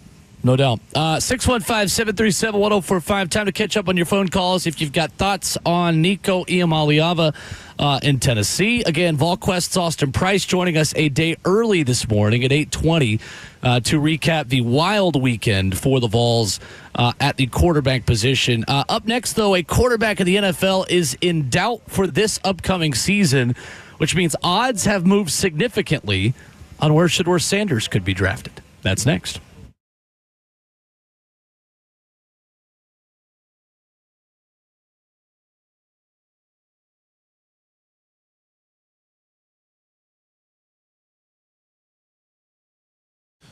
We've got a huge announcement from Two Rivers Ford, man. Just in, Two Rivers Ford is now offering employee pricing for everyone. That means you pay what they pay on almost every new Ford on the lot. And it's Two Rivers Ford. And at Two Rivers Ford, what you see is always what you get. They don't like to do things like add expensive accessories or tack on service packages to increase the price of the vehicles. Two Rivers Ford is upfront and honest every single time, and now they are offering you employee pricing. There's no better time to buy American. There's no better dealership than Two Rivers Ford. They're locally owned and operated for over 40 years. They're home of the non-commissioned sales team, too, and now home to employee pricing for everyone. From America, for America. Two Rivers Ford, the South's most trusted Ford dealer. Hey, don't think that there's something wrong with your house and that's why it's not selling. You just need an expert in proven marketing from real estate like Bernie Gallerani. Bernie Gallerani, he and his team do an excellent job marketing homes to thousands of buyers every single month, which creates demand for properties just like yours. And that's exactly what you can get. He can get you top dollar for your home. And everybody wants that this day and age. Bernie Gallerani has more than 200 five-star Google reviews. He guarantees to sell your home in just 30 days or less, or he's just going to buy it from you. So get started today. All you got to do is Google Bernie Gallerani Real Estate, or just go to BernieGallerani.com, or just give him a call on his cell phone. That's 615-428-2644. That's 615-428-2644.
RKW brewed by Scooters Coffee with locations at White House, Mount Juliet, Rivergate, Smyrna, and Brentwood. Download the Scooters Coffee mobile app today to order ahead and save $2 off your first mobile order. We are here at the Governor's Club. A beautiful day for golf, for a great cause for Fund Recovery. Their 4th annual golf tournament today, providing monetary aid for therapy, drug and alcohol treatment, and mental health services for people seeking positive change. And we may have some special guests joining us as the show continues today. That is the plan. So we will let you know when we know for sure. But Jeffrey Simmons, Delaney Walker, scheduled to be here. A number of Pro Football Hall of Famers. And I will be golfing today, and I feel bad if somebody gets paired up with me, because if they're getting me, then they're getting a Z-list celebrity. Opposite of nice. And there are Pro Football Hall of Famers here, so I really hope I'm just stuck with athletes who they can put up with me, not someone who is like here expecting to play with like Anthony Munoz. So and they get how me. do you figure that out? Like, when will you learn who you're paired with? That's a great question. It's like, surprise. Can't wait to tell you. What if I'm just here, so I'll get fine. What if they're leaning on you? Because I'd be leaning on the celebrity in situations My like driver's in a this, right? great place right now. My driver wedges are in a good place. Everything else, unlike Rory McIlroy, my long irons are in the doghouse. Those are work in progress. Very much so. I was listening to Bryson yesterday, DeChambeau. He was speaking about his golf swing not being where it was, where he wanted it to be. Is that where you are right now? No, Will? mine actually is where I want it to be. It's just my, I got new clubs for Christmas, and it's a work in progress. It was fascinating. For my hearing 5 and 6 iron. He wasn't seeking comfort at all, but he said he just acknowledged. I think it was what it was in his post interview or whatever, and With he was just like, with Amanda, he was just like, yes, I told you it's not where it needed to be. I was like, bro, I love his. That's why I love Bryson too. Is he's just transparent. He was he's just super transparent. He's gonna say it how it is. He did absolutely. So on Friday, we learned in the NFL that Derek Carr has a shoulder injury that could require surgery, and the Saints, according to DraftKings, are the heavy favorites to pick Shedeur Sanders. Minus money, in fact. Is it? Minus 130, New Orleans, to pick Shedeur Sanders. The Steelers, the second best Vegas odds to take Shedeur at plus 350. The Saints, of course, with the 9th overall pick for the draft that begins next week. Are you buying the fact that Shedeur Sanders could be a Saint now with Derek Carr's shoulder in question? When you handcuff like this, yeah. Shoulder cuffed. Or yeah, Kayla. Yeah, look, I think they've been tied to a quarterback from the start, really. If you want to get detailed on it, I think like this doesn't drastically change their reasoning for drafting Shedeur Sanders, or I'm going to put Jackson Dart still in the mix there. I mean, I think Shedeur's the Mississippi Saints connection. You see where I'm going with that, right? Yeah. But in all seriousness, it is a little weird though with the whole shoulder situation with Derek Carr, because it's like this is an off season where I think a lot of quarterbacks. I was listening to Brady Quinn this morning on Two Pros and a Cup of Joe, and he was describing like what they do as quarterbacks in the off season, and it's a lot of like you're working on your core, you're working on things like that. You're not doing a lot of throwing, and it's like, so where did he supposedly hurt this shoulder when they restructured his contract just a few months ago? Not saying that they were going to completely tie themselves to it, but that is a big I think salary like issue next year for them cap wise, because they restructured it, and now he's like hurt his shoulder. It's just a little weird with, again, the timing of it all. I think when it's all said and done, I think they were probably going to take a quarterback, if you ask me. Yeah. But now, if that is really the case, it gives you even more reason to. I mean, now they're forced to, right? To that same point, like if your starting quarterback is out, you at least got to have a plan in place. As you mentioned, Kayla, like they could take best available, but it's also the quarterback draft that we speak of too, right? I mean, I think most people will rate Abdul Carter higher than they do Cam Ward, but Cam Ward is in the quarterback draft. This is a different scenario right here. And when you put up against the wall to make these type of decisions in the spring, the earlier you can get your guy in, if you believe in your coaching staff and Kellen Moore being the guy, maybe maybe this is what he wanted after all to that point. That's right. I keep forgetting he's there. I mean, he's a quarterback guy, so allegedly, right? He's the offensive guy, allegedly. Sure. If your guy is Jackson Dart or Shedeur Sanders, I'll tell you what, Friday would have been, hey, y'all, let's go out and do something fun. I think we're going in the first round. That's where I would be with my camp, man, and just try to solidify as much as you possibly can, whether that be your agent reaching out to him, whether that, hey, do you guys need another visit from us? If you're Jackson Dart, if you're Shedeur Sanders, that's where they are. But now I think it's more obvious. Yeah, more with solidified. the idea that they need help, especially when they may not have the depth at quarterback that they need too. Saints have Derek Carr, Jake Haener, Spencer Rattler, and Ben DiNucci on the depth chart. They also have $27 million in cap space available. Okay. If they want to sign another quarterback. New Orleans has not had cap space in a hot minute. They have a little bit of it this time around. Derek Carr last dealt with a shoulder injury in 2023 when he sprained his AC joint at the beginning of the season, but he did not miss any games. And, boy, there's a world where the Titans made a move for Derek Carr, and I'm very glad we are not living in that world. Yeah. Imagine if the Titans had added him and then this happens. Well, and that's the thing, and he probably wasn't doing anything crazy because it's not like they're in camp. It's not like they're in season, and that's the thing. When you get a little older, he's 34 years old, right? Yeah. I mean, I know he's had no, crazy injuries, Yeah. but it doesn't matter. Once you get to that point and you're kind of just trying to stay healthy throughout All the the time. season, that's the tough thing. It is. What if he did this jet skiing or golfing? Yeah, exactly. Like those are his options right now in the offseason. Like he is jet skiing, Probably not football related. skeet shooting or something, right? As far as being on the gun range, those are the things that he has on his resume. I mean, on his docket as far as fun for a quarterback. Yeah, you're 34. You've got an Or lifting off-season your kid. routine that's been set That's in it. stone for Yeah. years. You're doing the same thing you've been doing since you were 23. Yeah, it's just wear and tear at this least point similar. for a guy like him. It sucks. It put New Orleans in a very obvious situation. Again, they got 4 guys on roster right now. Will just said, including Carr, who's now potentially going to get this surgery. So it's just a matter of what Kellen Moore wants to do. If it's his guy, Can I Spencer ask Rattler. something? Yeah, go ahead. I Could know the what you're gonna Giants be a team still Giants? that they're not? I'm just saying, if they wanted to say, "Hey, we're going to put some stuff out here a week before the draft about how we're still really, looking at Shedeur Driving the price. and driving the price so that the Saints would have to go up and say, "Hey, well, we want Shedeur now. We have no other option." Yeah. I doubt get it. curious of how teams play games. To move up, but they're He's they're not good enough also- to move up for. They're negotiating against each other, I feel like, in a sense, because the Giants could be in this spot too to take. If the Giants don't take one of those other two quarterbacks, I don't think any other team after them will. It's the only thing that's going against the Giants hoping that the Saints move up. Yeah, all you have to do is just pass New Yeah, York. it's almost one or the other in a sense. Because if New York answers the know- phone and is willing to trade, they're sending the message that they're not going to take Shedeur Sanders Yeah, if they're willing to deal it. but Yeah. It feels like the draft starts at 4 with New England. It feels like it's Travis Hunter to Cleveland, it's Abdul Carter to New York. That is the heavy odds makers favorites at this point to go 1, 2, and 3. Obviously, 1 being Cam Ward of the Titans. What if they were like, "Hey, we want Cam Ward. We want to Who? trade up to go Saints? get him with the Titans." oh, that's a you hefty better give me price. 4 first-round picks. Smokes. Yeah, That price How was 3 desperate are first-round you? picks a few weeks ago. Now it's 4 first-round Right? picks. they just got Give me out another of hour to cap be hell. 5 first-round Yeah. picks. Yeah. Bring me all the picks you have. They are picking at 9. Yeah, 9. 9, yeah. Yeah, Diana Rossini said yesterday on her podcast that it would take a historic haul at this point. So, Yeah. give it 6. It just became 6. Oh, you Yeah. looked at me at 7. 7 first-round picks. What? You haven't picked up my call yet? Yeah, 8 it's like- first-round picks. Your firstborn baby for years to come. for real, I'm learning never negotiate with Will Bowling is what I'm Right, getting. right. You know what? Hey, That's you talk bad about my negotiating skills. It's double digits now. Give me your next 10 first. The Oklahoma City Thunder are still in the chat. They're like, okay, sure. Absolutely. Talking about dealing first-round picks. Never negotiating with you, Will.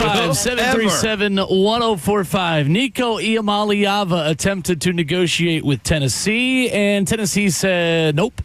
He's in the portal. Tennessee's got 2 quarterbacks. Josh Heupel had an interesting statement about it on Saturday. That's next.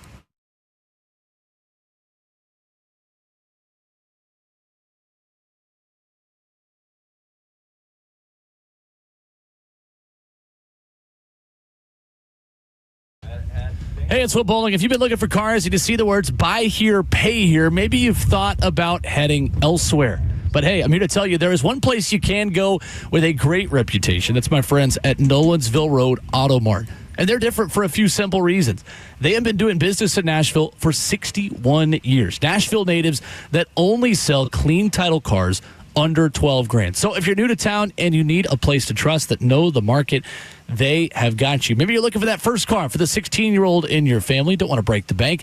They could do that as well. 615-242-1279. The Google reviews are excellent. With one location on Nolensville Road, close to Thompson Lane, they will get you in and out in an hour or less. Flexibility, transparency, and honesty. That's why I recommend Nolensville Road Auto Mart. Give them a call at 615-242-1279.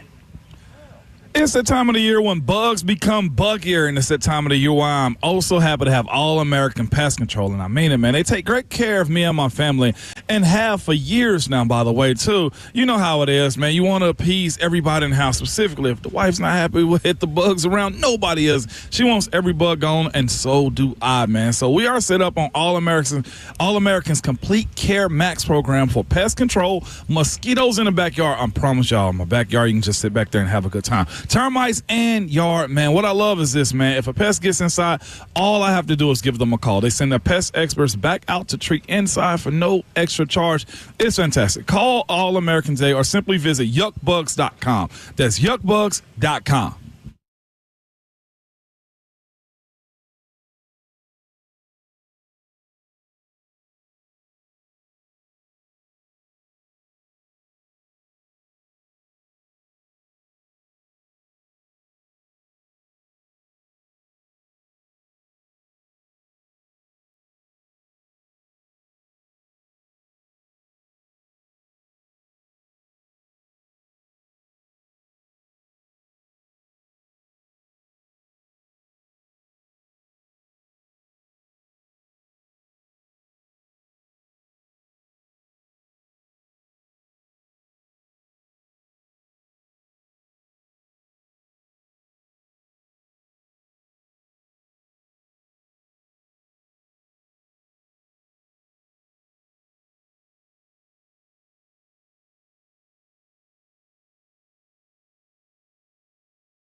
8 o'clock from the 104.5 The Zone Studios. Good morning. I'm Justin Hawkins. The big news over the weekend, the Tennessee Vols are moving on from quarterback Nico Iamaleava after he held out of Friday's practice.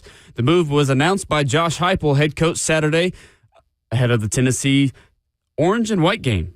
It was his quote was saying, there is no one bigger than the Power T, and that includes me. Tennessee has redshirt freshman Jake Merklinger and true freshman George McIntyre on the roster at quarterback, and the spring transfer portal opens this Wednesday. And in golf, Northern Ireland native Rory McIlroy wins the 89th Masters tournament. The win didn't come easy, though. He had to beat Englishman Justin Rose on a playoff hole. Rory McIlroy birdied that hole. Rose parted.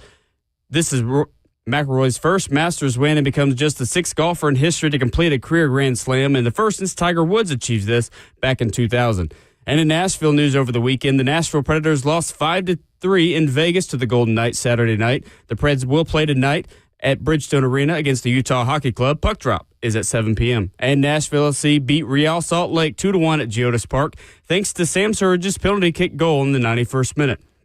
For all your foundation repair and waterproofing needs, you've got to go to USSTN.com. Breaking news at once on your home for the Titans and Vols. This is 104.5 The Zone.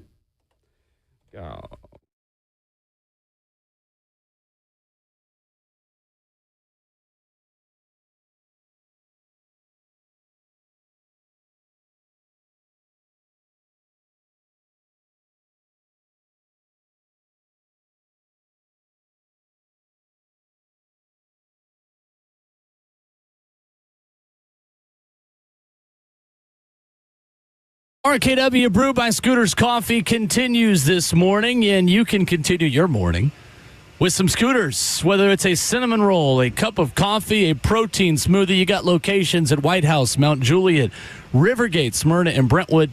Download the Scooters Coffee mobile app today to order ahead and save $2 off your first mobile order. Thanks to our friends at Pella Windows and Doors of Nashville. We are here at Fun Recovery's 4th annual charity golf tournament and Harmony and Heroes tonight for mental health dinner and concert.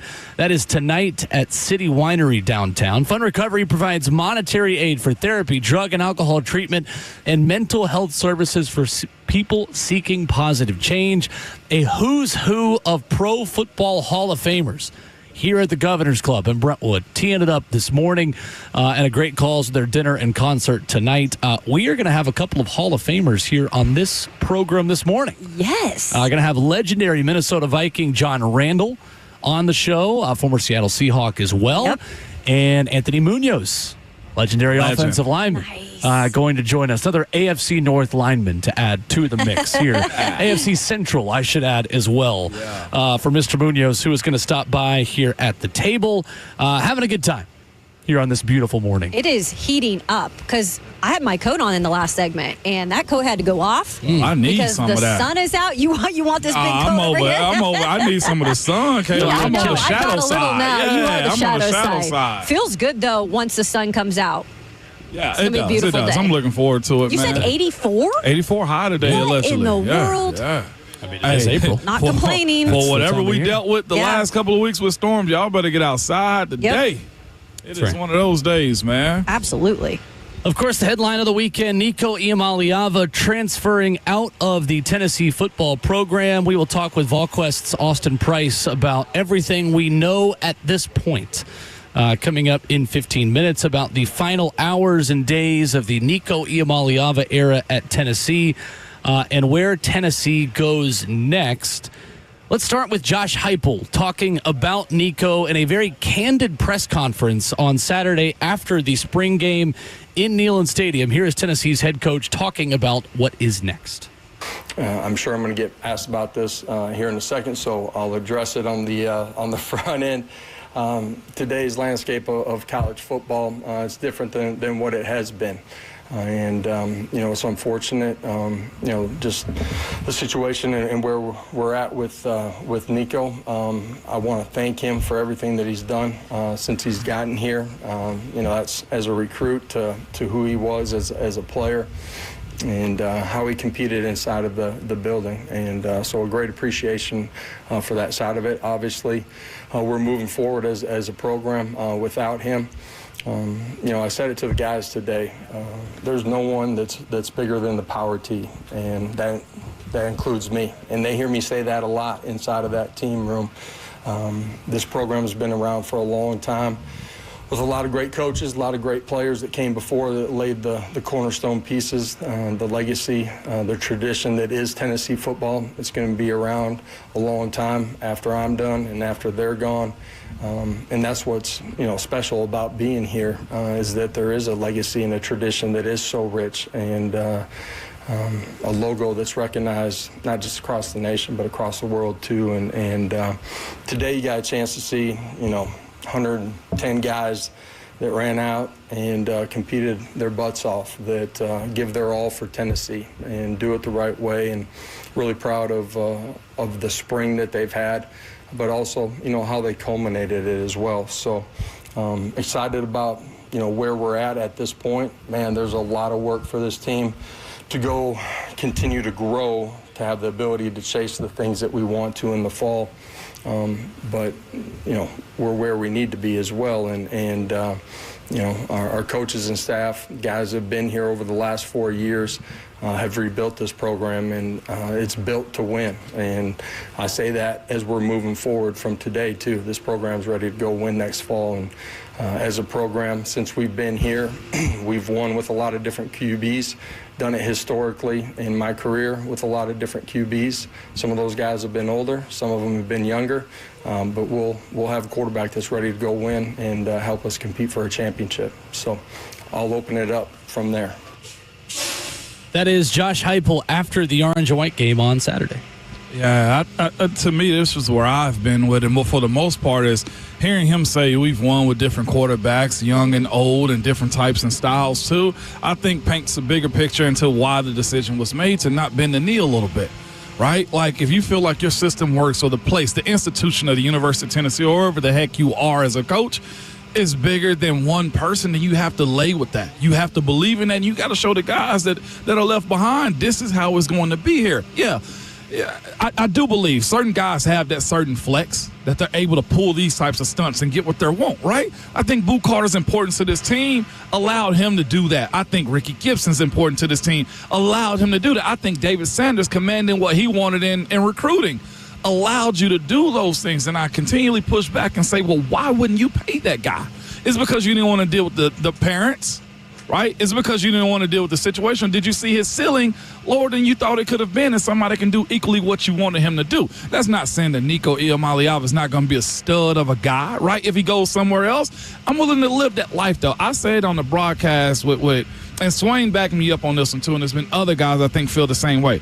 I actually like where they are. I do. After seeing George McIntyre and Jake Merklinger this past weekend also, I said to myself, I'm okay with this. I legitimately am. Even if you go 8-4, even if Nico goes somewhere else and balls the hell out, I like being in this spot because you're in a position to where you create your own narratives as an institution, as a football team, and it really does carry over into nobody's bigger than the program. Look, either you get on this train or we're going to run you over. It's that simple. Yeah. And look, I like how he handled it for everything that he was being told here as the spring game is getting started on Saturday, and all of this has gone down in 2 days' time. I mean, there's not a lot you can do to be perfect in how you're going to address this, right? Right. And I thought that Josh Heupel did a good job with pretty much coming out and saying, look, we thank Nico Iamaleava for what he's done, but no one is bigger than the Power T. And he even said, including myself, that is a message that I do believe Josh Heupel as a head coach has always put forth to his team is, I'm not bigger than the program. You as an individual, that you're not bigger than the program. And I think that is the message that this team is trying to send moving forward, that even our quarterback that is, supposedly going to lead us to, the promised land, he's not even bigger than the program. And I do believe there was more that went into just the money. Like, I think that if you looked at the overall situation, maybe it wasn't the locker room that was perfect in terms of the leadership part of it, on top of the money, with the family being, more difficult to deal with. I think it was a combination of all of it, guys, that came to a head. And at some point, you have to make a decision as a head coach and a university. Is that individual player, that one player, going to better our team? Or is it going to be more of a poison when it's all said and done? Yeah. Right? That's a huge point to be made. Is that one person going to – it's expected that the starting quarterback is. But why would you let go of a starting quarterback? It's a big position to be like, we're parting ways. Tennessee felt like they had to. Right. And I don't think it was just the money. No, I don't, for sure. But again, I like where they are. Again, I say that on April 14, 2025, when the fall hits, and heck, they're 4-2 or 3-3 at the point. I mean, the naysayers are for sure going to be in a spot to where, hey, we should have kept Nico, and maybe that's true. But to be better moving forward, you can't allow these types of things to happen, especially if it breaks up the dynamic in the locker room. From my understanding, that locker room went bananas on the idea that a guy bailed on them. And being in that spot before, as I told you guys before, with our running back that held out at the time. Like, it really does divide the room, because you got some people that want to be for them, some that want, against them, and then you find yourself in the middle. It's just like, well, you abandoned us in a sense. The team is always bigger. Absolutely. I loved in Josh Heupel's answer about if Tennessee will look for a quarterback in the portal. He says, well, we're having open tryouts right after this. Brent Hubbs already hit me up about his ability to throw the ball. Look at Hubbs. Was great on Saturday. He said, anytime your roster has the opportunity to change, that's in December, that's in the spring. As we go through the process, you're always evaluating what you have on your roster, where you're, I'm going to say, vulnerable, where numbers might not be right, injuries, whatever. He says, certainly with only 2 scholarship players at the quarterback position, we're going to have to find another guy. That is as directly as you will ever hear a coach in the transfer portal era say that he is going shopping. No doubt about it. And he is going shopping for a quarterback. It's not to say Jake Merklinger won't be the week 1 starter. At this point, I'd say he's probably minus money if you were handicapping it to be Tennessee's day 1 starter when they open the season in Atlanta against Syracuse. However, I am fascinated to see who enters the portal who wasn't going to originally. That right there. When they look at the UT job and say, oh, I can win there. I could take them to a playoff. Oh, I could make Nico Iamaleava money. Better yet, is Tennessee going to pay someone more than they were just paying Nico? Probably. Because based off of the supply and demand, I'm not guaranteeing you're going to get a better quarterback. You might end up spending more than the $2.3 million you were reportedly giving Nico, because the supply and demand of what the free market dictates says that now you are desperate and you are in high demand, and you might have to pay somebody $4 million who is just not named Nico Iamaleava. Or the fact that you might have a guy making $500,000 this year that might want to make 1.2. Exactly. Then you build up a team with the extra that you was going to pay Nico also. Right. There's a lot of scenarios you can play in this situation. And I think real quick, the biggest thing with that is just how quick can that quarterback then learn the system and feel comfortable with being a guy that could compete for that job. This is a QB-friendly system. It is a QB-friendly system. Josh Heupel's first year at Tennessee, his starting quarterback was signed after the spring game. Joe Milton. Yeah. Joe Milton was his week 1 starter of the Josh Heupel era, and he had been there a lot shorter than Hendon Hooker had. Now, granted, Hendon Hooker was better. That wasn't because of understanding of the offense, because Joe Milton couldn't throw a 40-yard pass was a 70-yard pass for Joe Milton that first year, and he was overthrowing everybody. People also forget, too, that just because you're getting someone's second choice at quarterback doesn't mean that guy's not going to be good. Let's not forget who Kansas State's second choice at quarterback was last year. The national championship winning quarterback at Ohio State. Yeah. I mean, Will Howard was kind of pushed to the side because they liked Avery Johnson a lot. For sure. And so that guy then goes to a better place and, is a national championship winning quarterback. So there is talent out there. SEC talent is not available to you. Everyone else is available to you, according to SEC rules. They will attract someone with talent. I don't know if that guy is going to start, but this is unprecedented, and I'm fascinated to see what's next. I think a bat signal is being sent up, too, because why would Dan Lanning come out and tell coaches earlier, right? And then not just that, the Mario Cristobal comments on the behalf, too, right? Neither coach is feeling this era, and I think those are just 3 voices with Heupel, Lanning, and also Mario Cristobal that the other 100-plus Division I coaches are feeling, too. This, to me, is probably what the NCAA needed. It sucks that it's Tennessee. They got to live it. It's a market correction. But this is what you also wanted. This is what the fans wanted.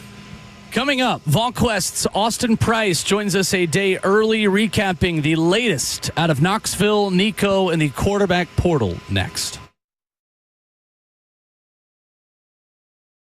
Two Rivers Ford announces employee pricing for everyone. Every tradesman, every dad, every rising star. You pay what we pay. Two Rivers Ford. Locally owned. American made.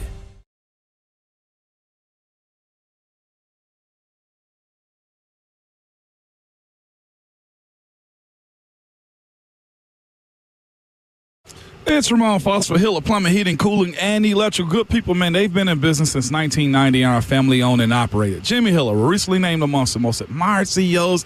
It's because of how he truly cares for his team and his clients. I myself am a client of Heupel too, man. But Heupel takes care of every customer on every job every single time, and they stand by their work. Happy you'll be or the service is free is their motto. Look, if you aren't pleased with the work performed, they will make it right, all right? They always send a professional, experienced, trustworthy technician to come into your home and leave it better and cleaner than they found it. They also offer true transparency pricing. What this means is this: every part of the job is lined up front, so homeowners can easily understand what they're paying for and the why. No hidden fees, no added costs, no surprises when you get your bill. Look, to learn more about Heupel or to simply book with them, and you can do it online, visit happyheupel.com.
Monday morning RKW brewed by Scooters Coffee live this morning from Fun Recovery's 4th annual charity golf tournament at the Governor's Club in Brentwood. Special thanks to our friends at Pella Windows and Doors for bringing us down here with the full crew present and accounted for. Ramon Foster, Kayla Anderson, and Will Bowling. Pleased to be joined by VolQuest's Austin Price, breaking down a chaotic weekend in Knoxville, Tennessee at the quarterback position as Nico Iamaleava enters the transfer portal. Austin, good morning. How are you, sir? I'm doing great, guys. How are you doing? Is Ramon out there putting right now on the putting green? No. He's not, but I am going to leave maybe a segment early today to lose some golf balls here at Governor's Club, Austin. So I'm going to try to imitate what I saw Rory do yesterday. What are your thoughts? Ramon comes to town and doesn't even come see me, and yet here I agree to come up a day early on the show, bump it forward. I should say no. You didn't see him, Austin? I mean, I did not. He comes to town, doesn't even come speak to me. He's got his belly full of a porterhouse from Sure did. The old steakhouse was fine. Yeah. That place is good. Austin, I owe you, man. I'll be back, I guess, again this fall. So you and I will have to have a dinner if that's okay with you. And on me, too, because, again, I didn't check in. That's on me. Well, I mean, on you because one of us played a decade in the NFL and has lots of money, and the other doesn't. Well, there's also that part, too. Well, you guys were both a little busy over the weekend with everything that transpired. Austin, as we kind of set the table for what is next for Tennessee, how did we get to this point from where we were on Friday when it's, hey, Nico is going to renegotiate a deal to him skipping practice and getting to a point where Tennessee's moving on 24 hours later? Just how, simply put, did we get here in your mind? Well, I think at some point late Thursday night, because everything was out there in the public sphere, somebody on his end made the decision to have him not attend practice on Friday morning, because you went from a quarterback dinner Thursday night, and, you know, from all accounts, from everybody I've talked to, everything was normal, everything was business as usual, playing with the kids at Coach Halsey's house and so on and so forth, to all of a sudden, 10 hours later, he wasn't there in the facility for practice. And when that happened, really the hands were tied of Josh Heupel. You had to do what Coach Heupel did. And, I mean, you could say Nico and his camp made the decision by not showing up for practice. Either way, the split was inevitable at that point, and Tennessee had to do what they did, and it's on to the next. So, Austin, with that situation then, and looking ahead, where does Tennessee evaluate Jake Merklinger and George McIntyre, and how much confidence do you think they have in those two guys, and maybe Merklinger primarily being the incumbent and having more experience stepping into a larger role this season? Yeah, I think it's one of those things where Jake Merklinger has the inside track because he's a year further along in the system. But, I mean, I think Coach Heupel would tell you this is an open competition. And, Jake's got to go out there and earn it. He's got to go out there and win it. He had a really strong spring, impressed a lot of people, not just the coaching staff, but, I mean, people that were coming to practice. I mean, I had, high school coaches and other people that were at practice over the course of spring that were like, I tell you who's just as good as Nico, maybe even threw a little better, was Jake Merklinger. Those people said those things 2 or 3 weeks before any of this happened. It was very interesting. But, again, that's practice.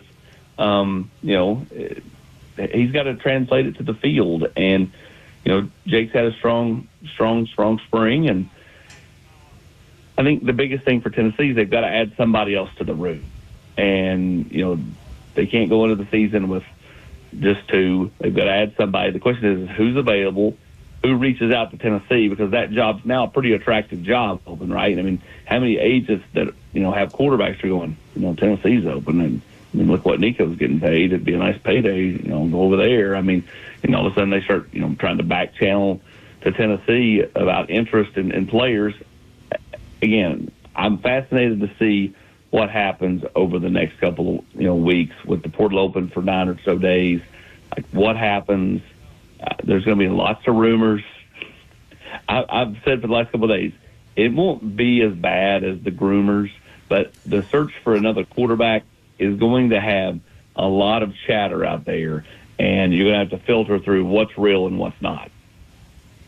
Austin Price of VolQuest and On 3 joined us this morning discussing Nico Iamaleava. Austin, from what I've heard, and I'm not sure what your reporting has been from guys inside the locker room, but that missed practice did a lot of damage, I feel like, to Nico's reputation. Is that some of the conversation that you had around guys is, hey, show up at least for us, and that didn't happen on Friday? Yeah, I think there was a right way and a wrong way to handle this. I think, the right way obviously would have been to show up Friday, go through the motions, show up Saturday, go through the motions, and then just tell the coaching staff on Tuesday or Wednesday, hey, guys, I'm just going to go in a different direction. I'm going to go enter the portal. I think Nico saves a lot of face by doing that. I think it was a bad decision to not go to practice. This isn't the NFL. There is no holdout, but there's no winner out of any of this. Tennessee's not a winner. I don't think Nico is certainly a winner. It's really unfortunate, but I mean that's a tough pill for everybody involved. And so for Nico and his camp, now they have to turn the page and see who's willing to kind of go down that road with them, because I mean the national sentiment out there is it's not been real good for that group the last couple of days, and for Tennessee. They've got to figure out, who has interest, who do you bring in, how do they mesh in the room, how do they fit into the system, how quickly can they learn the system over a 3-month span. It will be fascinating to kind of watch both sides kind of figure out their future steps. Also, when you also look at this situation as if it is about money, right, more than anything. If there was rumors that something happened in December as far as a threat to hop in the portal then, and of course with the idea of, Nico leaving in the spring too, was this a situation where Tennessee just sat put and said you're not going to use us for another payday just to leave again in December of 2025? Was that a little bit of why Tennessee was a little reluctant to kind of bend the knee a little bit for your starting quarterback? Because I mean, there's no real security in saying, yes, we're going to pay you $4 million, and then, oh, wow, you left us in December again, because you can't really hold them to contracts and say you're committed to us for the next 2 years. Yeah, I mean, I think Nico was going to be 1 year anyway. Like whether one way or the other, I think this was going to be his last football season here, because you can't have Nico in the room, Faison in the room, George in the room, Merklinger in the room financially. Like, I mean, that's, in the old days you could, not anymore. So, I just think it's unfortunate, the whole thing, just kind of how it transpired. Whether it's money or not, I mean, it kind of broke down. I know what was being reported out there about the, whatever before the Ohio State game. I have never heard that. I talked to multiple people last night that told me that was not true. I have no reason to believe that is true based off the people I talked to. But again, everybody's got to stand on kind of what they're hearing and what they're reporting. And either way, it's an unfortunate deal for both sides, because I do think Nico is poised to have a really good year this year. I thought he was, he obviously got a ton of upside and really has a lot of talent.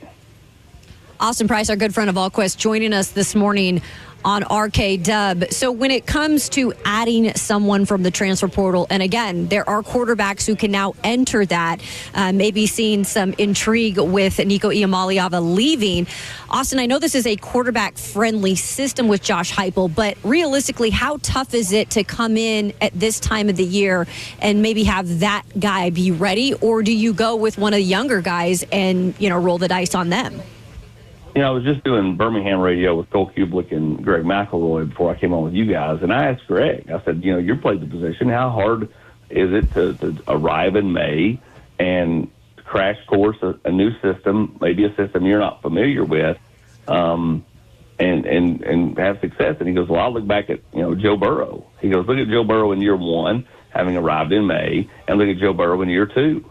And he goes, it was two different quarterbacks. And so I do think you're asking a lot of someone. Again, who is available, and how do they mesh? And, what do they want NIL-wise? all that stuff. Because I think, well, the agents that are going to look and say, oh, Tennessee's available, they're going to say, oh, we'll go and get Nico's blank millions of dollars, right? But Tennessee may go, we're not willing to go there. Or Tennessee may go, hey, we're willing to go up. You just don't know how all that's going to transpire on that side of things. And again, I think it boils down to who is willing to come in. If it's an established starter at a winning school, I just don't see that being an option, because you're giving up a place at your current school for, a crash course at Tennessee. Now, if you're at a mid-level Power 4 that had a lot of success last year and it's a chance to jump up, maybe that makes a lot more sense. And obviously there are some players out there that are really good quarterbacks, and we've seen guys like that move around the last few years and have success at different venues, but that's always been in January, not May. And I think that's where this thing gets tricky. So there's a lot of intrigue, a lot of unknown. There's a lot of unknown about this football team, Kayla. And some of it you're just not going to know until they line up and play Syracuse and get into that September swing. Well, much of the Nico Iamaleava news kind of took away from the the game that happened on Saturday. Austin, what was maybe the biggest headline on the field from that game? The youth was served. I mean, every time you looked around, it was freshman making a play, freshman making a play, redshirt freshman making a play, true sophomore making a play that didn't play a ton last year. So, I think there's a lot of quality players on this roster. Obviously everybody is going to talk about the quarterback because it's a quarterback-driven game, but Tennessee's got some nice young pieces across the board, Kayla, at a lot of different positions. How much does that, though, put the pressure on Josh Heupel now as a head coach, with this move being made, moving on from Nico, and having younger players that, no matter if it's quarterback or other spots, have got to step up now in a bigger way? Yeah, I think it might take pressure off. I mean, go into the season, Tennessee's going to be picked, I think they'll be picked middle of the road of the SEC. I had multiple national people say, 7-5, 8-4. I'm like, well, they still got really good talent. I think it boils down to who's playing quarterback and how do they play quarterback. And the schedule's not overly difficult. Your big three are all separated. You play one in September, one in October, one in November. Other than that, you go to Lexington. That roster's not very good. You go to Starkville. They were a train wreck a year ago. Oklahoma comes to Neyland. That's the first part of November. So the schedule's not overly difficult. Again, how quickly can you adjust and settle into the season, I think will determine the success of this football team. Austin Price of VolQuest, our guest. Austin, last December when it was originally rumored that Nico may enter the portal, Mike Matthews was that name that was potentially going to enter because he thought Nico was going to enter at first. For him and other guys who maybe came to Tennessee in part to play with Nico Iamaleava, how much concern is there on that roster, Austin, of an exodus following Nico of other guys who could enter the portal when it opens on Wednesday? Yeah, a lot of times you hear there's a lot of chatter about guys that could potentially enter. There's a little chatter about a few guys. None of them are your superstar players, though. So, unless something comes out of left field, it certainly feels like Tennessee's going to be able to keep most of this intact. But again, I think, that's where, your veterans really have to stand tall, and they have to really work things behind the scenes and make sure, players like Mike and Lance Hurd and Wendell Moy and people like that are solid. And, again, you've built depth on this roster where, if you lose the right player or two, it won't just totally, weaken you a ton. And I think receiver would be the one spot that it would be a big blow just because you're not overly deep there. In fact, I would tell you, just, adequate as far as depth. I mean, 7's just not a lot, and that 7 is really inexperienced. Also, we talked about Merklinger. We've gone with the portal part of this as well. With George McIntyre specifically, how surprised would you be to see him start a game this season now, considering the other options Tennessee has at quarterback? You broke up. What did you say, Will? With George McIntyre, how surprised would you be to see him start a game at some point this year, considering the lack of other options that Tennessee has now? I think it just depends. Again, who Tennessee brings in. Georgia's got to put weight on. On Saturday, I think, sure. Man, you should have a peanut butter milkshake in your hand at all times. He has put weight on. He's like 197 or whatever. He's put weight on. But at 6'6", 197 still looks really, really thin. Look at Nico. Again, Nico's super tall, and even when he put on weight that first year, it was hard to tell, And so, Georgia's got to continue to throw on the weight, and I think the next 2 or 3 months is paramount for him. And he's got to prepare like he's going to have a shot, right? I think that's very, very important. The people that just assume Merklinger, and I think you're okay to do that because, again, he's been in the program longer, but I don't think it's just some cut and dry thing to where it's Jake's job and it's Jake's the locked-in guy. And I think, they're going to go to the portal. They're going to let that ball play out. They're all going to compete in August. And then it maybe Jake Merklinger. It may be a transfer. I would be surprised if George started the opener. But at some point this year, I think a lot of it depends on how they play in front of him. I guess, Austin, also, too, I'd like to ask, what is Tennessee losing in Nico? Was he your frontline recruiter? The way you see quarterbacks on campuses be? Is that a portion of it as it pertains to recruiting classes and, moving forward? Is that something you're losing also? No, I don't really think so, Ramon. Nico never had that big of an impact in recruiting. His class, he was on the other side of the United States, and even though he was in here for visits, it wasn't the same as George last year, who was over here so much all through the recruiting window. And in this era, your era, all that stuff mattered. And in this era, a lot of it still comes back down to the NIL. So I like this player and I'd love to play with him, but I really need this kind of NIL deal. So it still boils down to that, and it just plays a small, small part. He is VolQuest's Austin Price at Austin Priceless, where you follow him on Twitter for the latest Tennessee football news as the transfer portal heats up this week. Austin, we appreciate you making it work a day early this week. Appreciate it. You guys, anytime. Caleb's got black, you've got white, and Ramon's got orange. The producer has gray. We've got the full color wheel. We do. I know, right? The uniforms. Didn't even know. Hopefully, Ramon can visit with you next time. AP. Probably not. He's too big time. He starts hanging around. He starts hanging around Hubs. And it all goes down. Hubs, by the way, how about Hubs getting a shout out from Heupel saying Hubs has already petitioned and say, I can show you my arm. Maybe Brett Hubs is an option for quarterback. Listen, unless I've seen him swing a golf club and he can't hit it over 110 yards. So I have a tough time telling him he can throw it. I feel like I don't think he can throw the sideline out passes that required in Heupel. See, gotta have value. Hubs is I love it. He's better with his wrists than High he is football with his legs. IQ kind of guy. Thank you, Austin. Appreciate you, sir. Austin. Appreciate it, guys. All right, there's Austin Price. More coming up next year from Governor's Club. We're going to be joined by a Pro Football Hall of Famer. Coming up next, a man who started 140 straight games in the National Football League. Hall of Famer John Randle sits down with us next.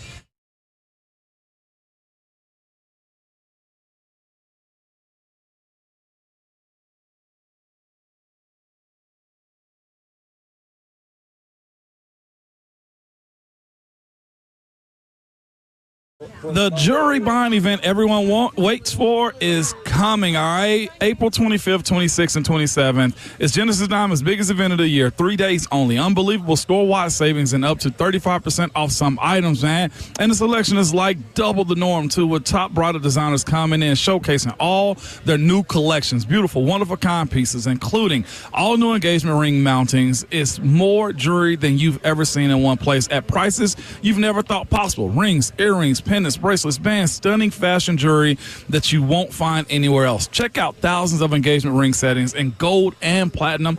Also, get special pricing on natural as well as lab-grown diamonds, too. This is the event where Genesis staff know they can break all the rules. If you have any special event this spring, engagement, anniversary, birthdays, new baby, whatever, this is a spectacular event to get that amazing gift at a huge discount. Store-wide savings up to 35%. Special financing, too. It's April 25th, 26th, and 27th at Genesis Diamonds. They're located in Green Hills and Cool Springs.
Ready? We rolling? RKW brewed by Scooters Coffee as we continue here live for the Governor's Club in Brentwood. Fun Recovery's 4th annual charity golf tournament. Harmony and Heroes tonight. Ramon Foster, Kayla Anderson, and Will Bolding. And all of a sudden, there are 137.5 career sacks sitting at this table as we are pleased to be joined by 7-time Pro Bowler and Pro Football Hall of Famer John Randle this morning. John, what's going on? Welcome. Thank you. I'm excited to be here with my 137.5 sacks. No, it's a beautiful day, a great day to play some golf, great day to see what type of golf game I'm going to have today on this course. Well, we all watched the Masters over the weekend, so we just feel like we can imitate what we watched on TV over the weekend, right? We can try, but I'm here to tell you, 2 weeks ago we were playing down in Boca Raton. It's a James Hardy Invitational. Yeah. And we were playing with the champion golfers, and I saw and played with those guys, tried to emulate it.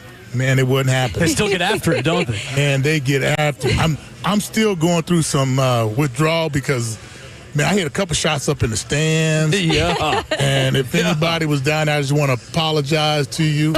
I'm sorry I hit the ball in the stands. No, they invited you, okay? They knew what they were getting themselves into. Yes, they did. What's the best part of your golf game then? Man, probably my presentation.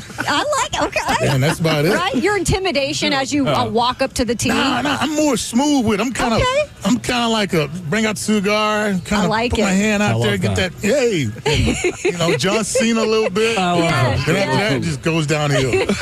I hope I'm on your team today, then. John Randle, Pro Football Hall of Famer with us. This event is so great. Fun Recovery, the cause here. Why was this cause and this event here in Nashville this week important to you to be here? Because for what I do with the National Football League, which is the NFL Legends community, we're about health and wellness. And so this plays right into what we're trying to do with former players and current players. So giving back in our communities, since we do it on the football field, this is kind of doing it off the field. And but for me in Minnesota, I do it there with the organization. And so it falls, like I said, it falls right into what we're trying to do, because a lot of times someone may look okay, you may think they're okay, but we know deep down inside they may not be doing okay.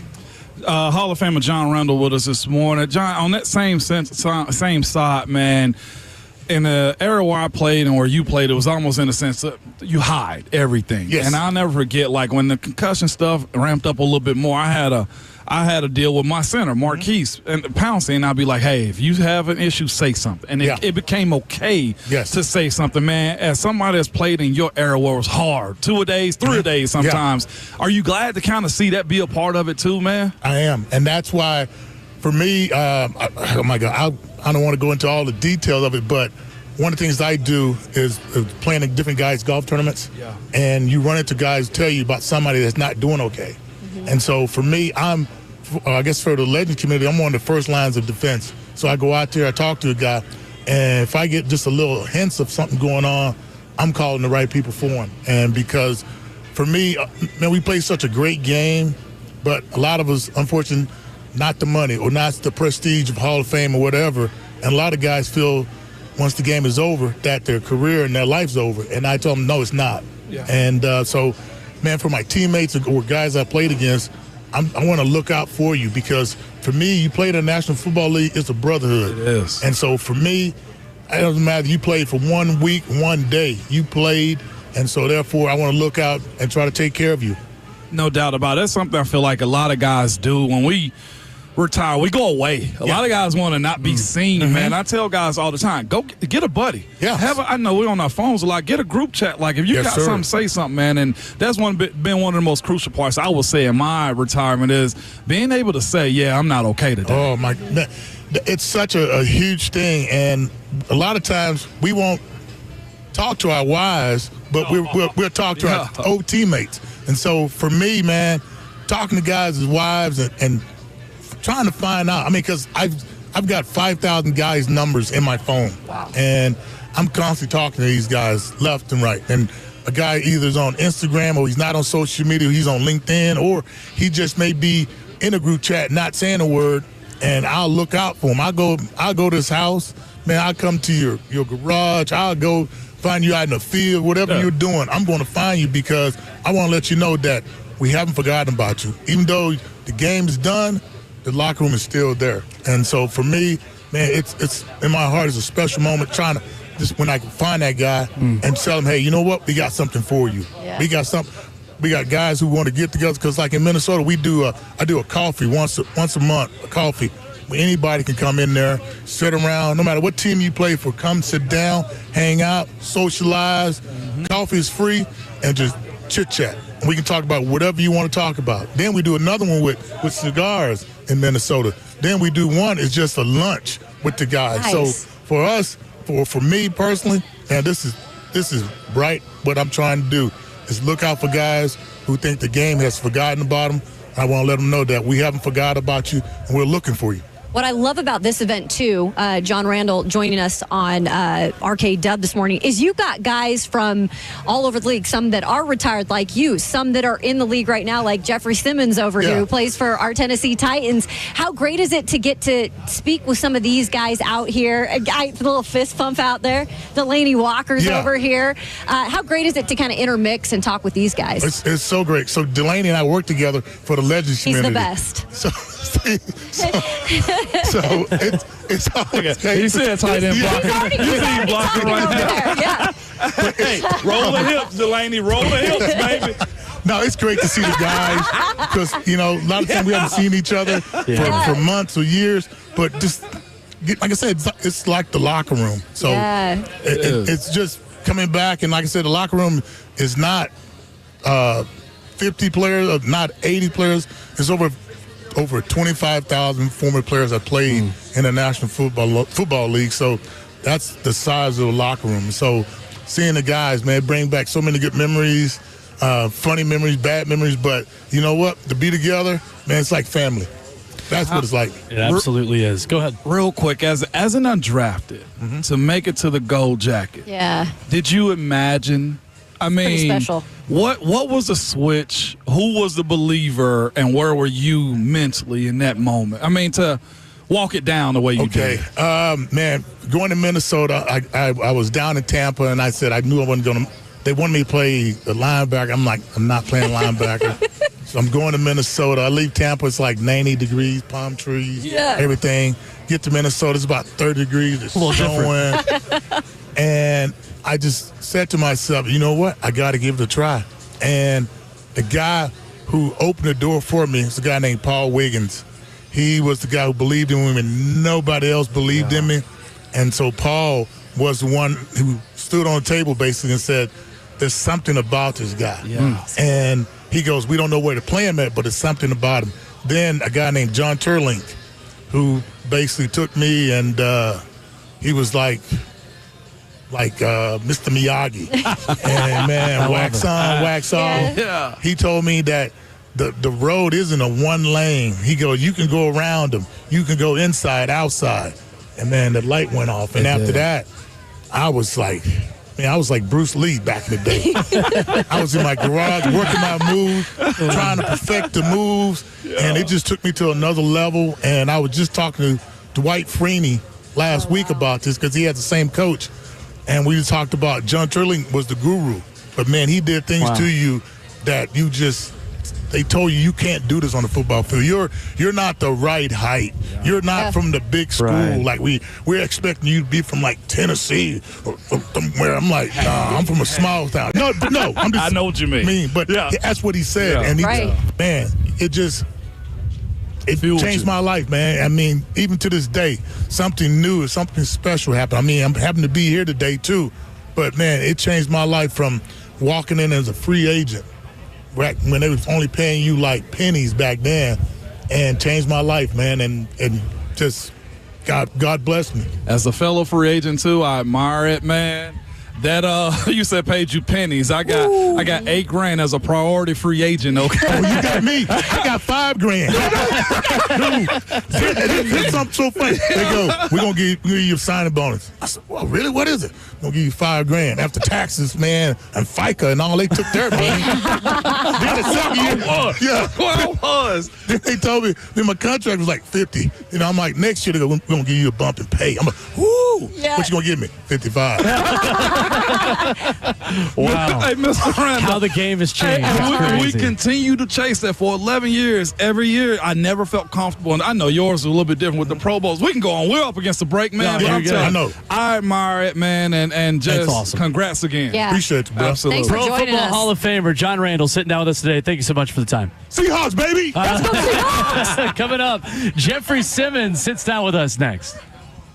I go on and on about the story. Yeah, man, But yeah, this is listen. Vampire Alley, though. Yeah, That's great stuff. You got to talk to Delaney. He'll Oh, tell you what I absolutely. said. Yeah. Thank you so much. Can you play a recorded?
9:03 from the 104.5 The Zone Studios. Good morning. I'm Justin Hawkins. The latest news over the weekend is the Tennessee Vols are moving on from quarterback Nico Iamaleava after he held a Friday spring practice. The move was announced by head coach Josh Heupel Saturday after the team's orange and white spring game, saying, quote, "There is no one bigger than the Power T, and that includes me." Tennessee has redshirt freshman Jake Merklinger and true freshman George McIntyre on the roster at quarterback.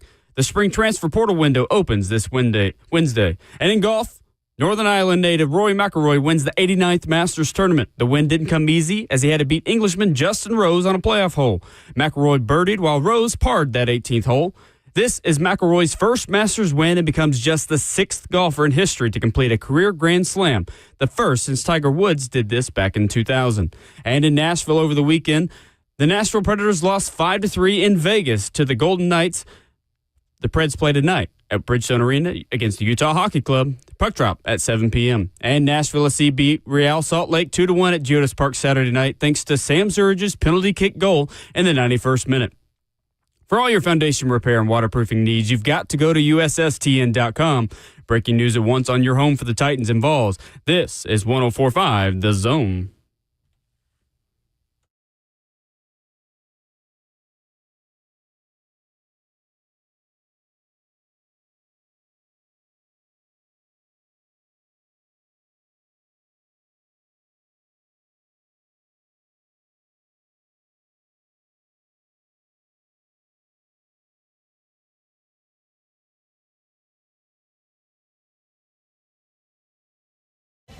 RKW is brewed by Scooters Coffee on 104.5 The Zone, broadcasting live this morning from the Fun Recovery Golf Tournament here, the 4th annual charity golf tournament, Harmony and Heroes tonight. Ramon Foster, Kayla Anderson, and Will Bowling from the Governor's Club. Pleased to be joined by Tennessee Titan Jeffrey Simmons here on the show. Jeff, what's going on, man? Good, man. Oh, I need the mic. Oh, you're good. I mean, you could probably talk loud enough. Right here, I should have had this in my hand, but What's going on? not much, man. I'm feeling good. Out here for a great call this morning. Yeah. With Fun Recovery and Ryan. I've been doing a little work with them for a little bit now. I want to say the last 2 years, and just the work they're doing, for the drug abuse and mental health things of that nature. So I think they're doing a hell of a job, and this morning just a start of a great day with their dinner and event tonight. And so hopefully I could come out here and hit a couple golf balls. Right. Well, because you go from casting the line, you were fishing this weekend to grabbing the club. I mean, this is a quick turnaround for you. See, they're my two hobbies, and especially golf. I've been trying to pick it up a little more, and fishing is what I love doing, especially in my all the time. And of course, like I said, I was down there in Miami, the deep sea fishing, and caught 2 sailfish. And my team didn't win, but I had a great time. And now, they're just like I said, this is my second hobby that I've been enjoying doing these last 2 off season. So like I said, hopefully I could. We playing about a lot of houses, so hopefully I could, not busting a window. Yeah.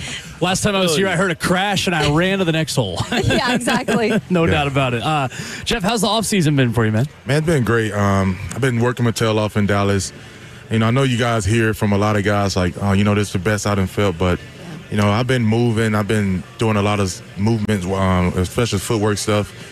And I say this, like this probably going to year 7, I didn't expect to feel like this. My last 2 off season, I had surgery. I had my ankle cleaned up the last 2 off seasons. So it's like I haven't been able to really lock in on, the small things like my functional movements, my hips, trying to make sure they're functioning, moving the right way, and, taking care of the little things, like the mobility-wise of the nature of the game. And I think, a lot of people, think lifting weights is the thing that we NFL guys do, but the last couple of years I've been figuring out what's really worked for me, and like me starting off with the functioning movements, making sure that everything is loose. So when I started lifting weights, when I started doing movements on the football field, that looks so fluid. And the last, especially this last week, because I trained in Dallas, and that last week before I left to Miami, I was like, this is the best I done felt in a long time. Not being able to, not trying to focus on, I got to rehab this ankle. I got to 6 weeks. I got to sit down because I got to get my ankle cleaned up. So I'm feeling great. Of course, everybody know I had the elbows last year. That's still a working process. Feeling good right now. I think this past weekend gave me a little treatment by reeling in some fish, so that was good. And nice. like I said, this is probably the best I done felt going into, especially off season. Nice, Jeff. I don't think a lot of people understand, like, when you first get in the league, like, the different stages you got to deal with. The first 3 years is, all right, we figuring this out. Yep. 4, 5, and 6 is a different phase two, to where it's a second contract.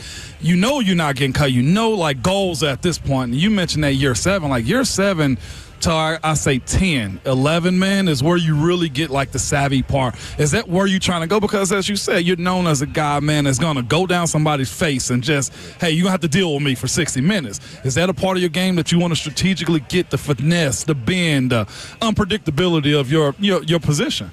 Yeah, man. When you have a guy who played in the NFL for 10 years, and my uncle, he been telling me, you finally want to listen to me. You finally want to listen to me. You finally want to get your weight down to what we've been talking about.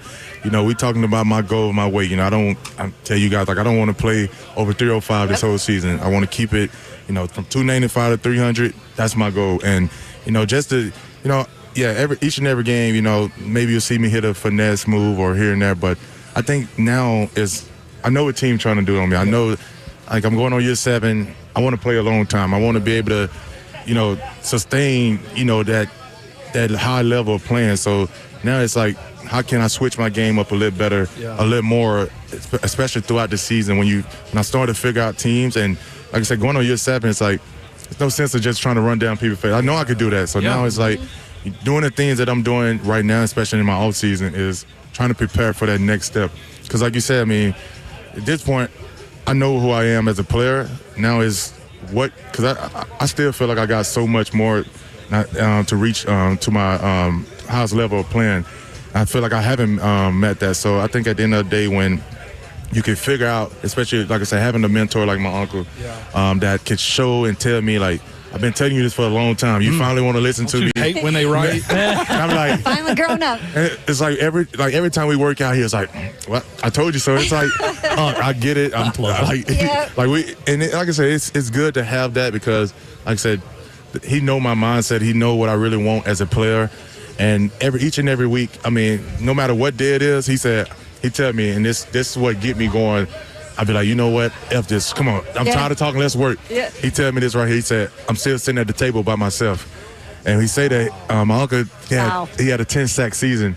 I'm like, well, you count the playoff that I had a 10. And he's like, I'm not hearing that. He said, I'm still sitting at the table with 10 sacks in the regular season by myself. And that's been motivating the hell out of me. And, hopefully this year I could meet him at that table. So to that point, though, this is my offensive line side coming out, so forgive me. All right, you guys can strategically pick where you want to go. Is that another part of your game where you say, you know what, young fellas, y'all handle that first and second down this series. Let me come in and work on third down. Is that a portion of the game where you've thought, because I know your mindset is probably like, I got to be the guy. Yeah. But sometimes being the guys might be letting the young guys go do their thing.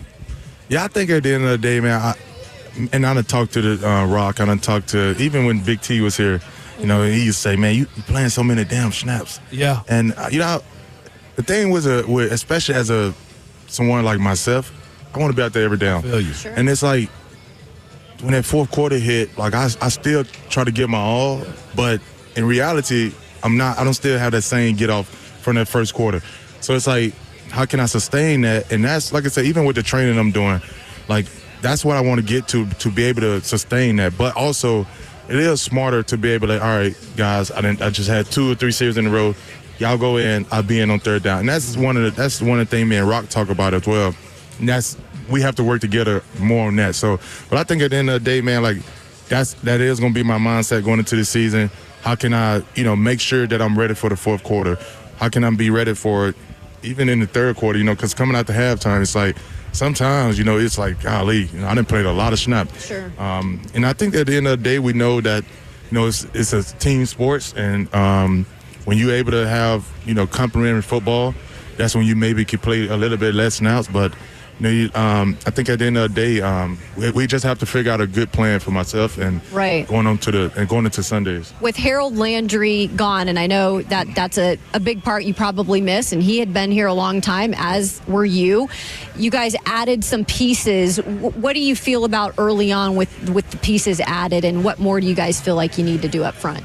Well, a lot of people don't know this, but me and Draymond Jones trained together coming out, going into the draft. He's a guy that got a lot of energy. He can rush inside and outside. So, it kind of reminds me of the Nico Ultra. I'm not saying he's the Nico Ultra. I hate to compare the players, right?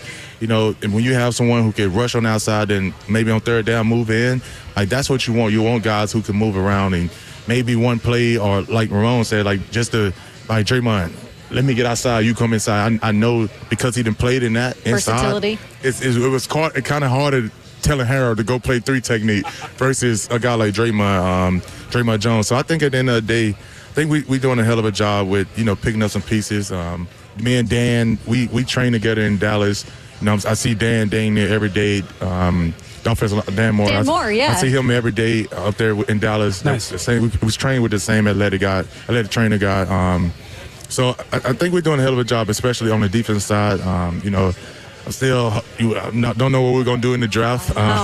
It'll be interesting, but I really don't know much about Lorenzo, his game, because I really didn't watch Atlanta as much. But from his college, I know the name, and I'm excited to see what he could bring to our defense. But like I said, just imagine if we could get Abdul Carter. I knew you were gonna. I was gonna let you. Are you still petitioning for that? I've been saying they gotta help Jeff. I was gonna let Jeff. You ain't said I said it. Listen, I just go back to that Kansas City game. Right. When you have, yes, they have Jalen Hurts with the Eagles, but when you have a dominant defensive line that everyone can win their one-on-one, if you mess around and double me, I got Sweat got a one-on-one, I got my edge guy got one-on-one, they gonna win. So they had 9 sacks. They only blitzed 2 or 3 times in the Super Bowl, and that's a Super Bowl. I know. Right. So it's like Patrick Mahomes is almost like a non-factor. It don't matter who you got at quarterback. When you got a dominant defensive line, defense win championship, and I'm gonna live by it. I've been saying it since high school.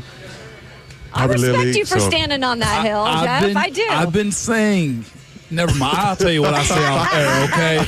But I know our fans don't like it. I know they be on me pretty hard by saying that. But I think at the end of the day, when you got a great defensive line taking pressure off your quarterback on the other side of the ball, you getting field position.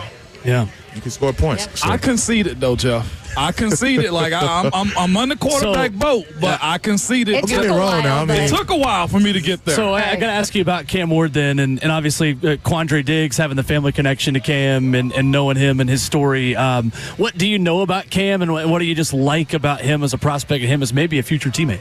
Man, listen, I think at the end of the day, when you got guys who can come in and help you win, which look at him, he's a winner, and I watched that pro day. I watched a lot of highlights of his pro day. And of course, I watched him this past season.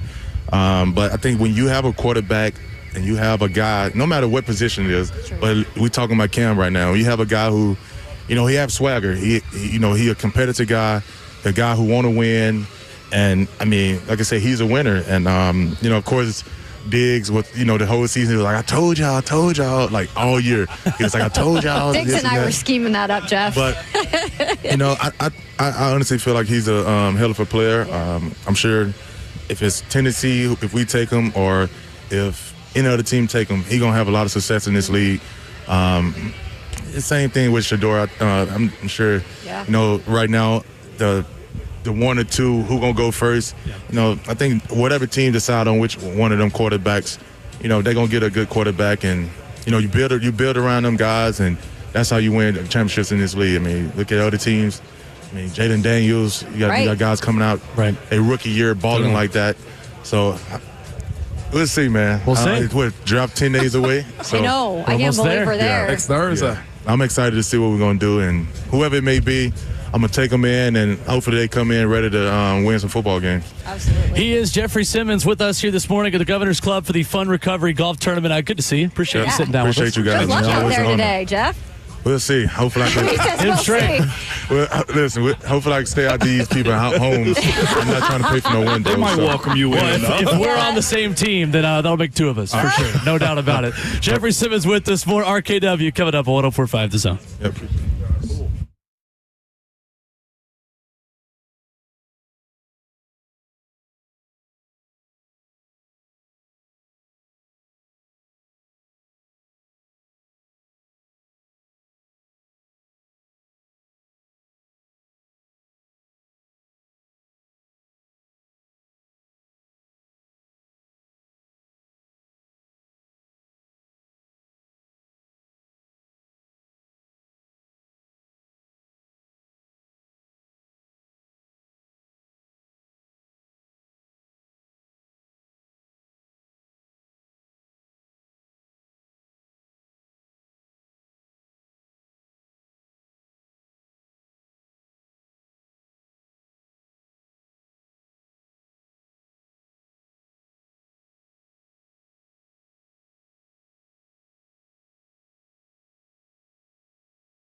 The stars are out on this Monday morning, RKW. We are brewed up by Scooter's Coffee as always today. Thanks to our friends at Pella Windows and Doors of Nashville. We are here at Fun Recovery's 4th annual charity golf tournament and Harmony and Heroes at the Governor's Club. Ramon Foster, Kayla Anderson, and Will Bowling. We have had a Pro Football Hall of Famer.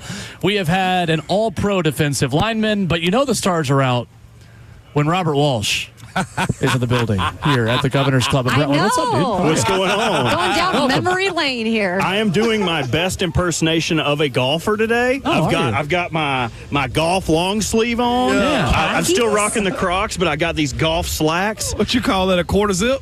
I don't know what they call it, but I'm just blending in. I am chameleoning today. You might look like Hawkinson today. I mean, out here playing golf. If I could do that and maybe pick up a few phone numbers, I would be cool with that. A few? I would be cool Not with just that. one, a few. You know my standards. See, here's my best impersonation. Hold on.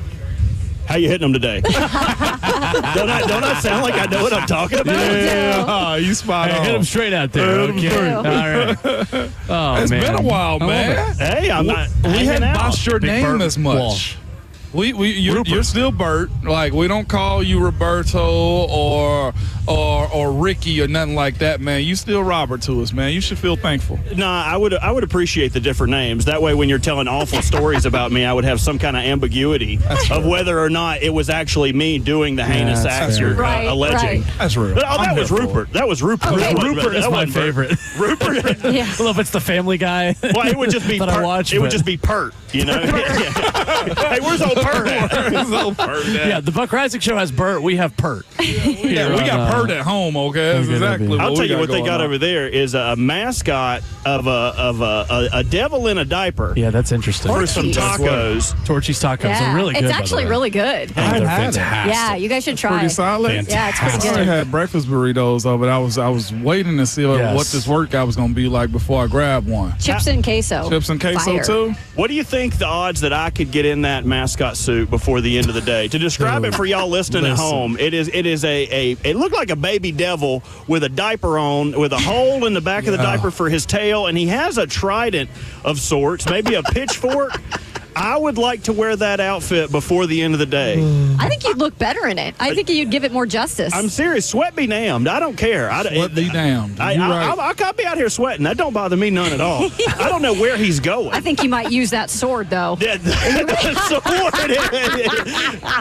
Rick killed somebody with a trident. He's going to go tempt some people to go for it instead of laying up. You would know that. Like, I was about to call it a sword. Like, Taylor, you like trident. Trident. You Yeah. unsophisticated fools. He's like that trident. I'll tell you the rough part about it is, if say he was eating some of those tacos yesterday and had an issue where he had to get out of that suit quickly, it would be a problem. Yeah. No doubt about it. It is the second most impressive wardrobe at their tent today. I'll say that. He is Robert Walsh. The Buck Rising Show up next. You But thank need you, to Bert. leave. Good to hear from you. We were having a great See you, time. Bert. We're having a great time. All right, I am going to get out of here because I'm going to go golf, guys. So we gotta go golf. Well, we got I'm another gonna guy go. that's coming in. Y'all are not going to too replace shabby. me Walker. with a different Yeah. W in RKW. Delaney Walker sitting down with us here at the table. I hate to do this, but I'm going to go as soon as Delaney gets here because I'm not good enough to just not warm up and play good golf. So I'm going to go hit some Good balls. luck, Will. What's up, Delaney? What's up, man? You leaving, man? I know I am. I'm You gotta go warm up. No, Delaney, it ain't you, it's him, okay? Nah, I feel him. I should be warming up too, but Delaney, what? Listen, or you I don't can want to do hit any. whatever. you I will know? break some windows and hit some houses today either way, so let's at least minimize the damage.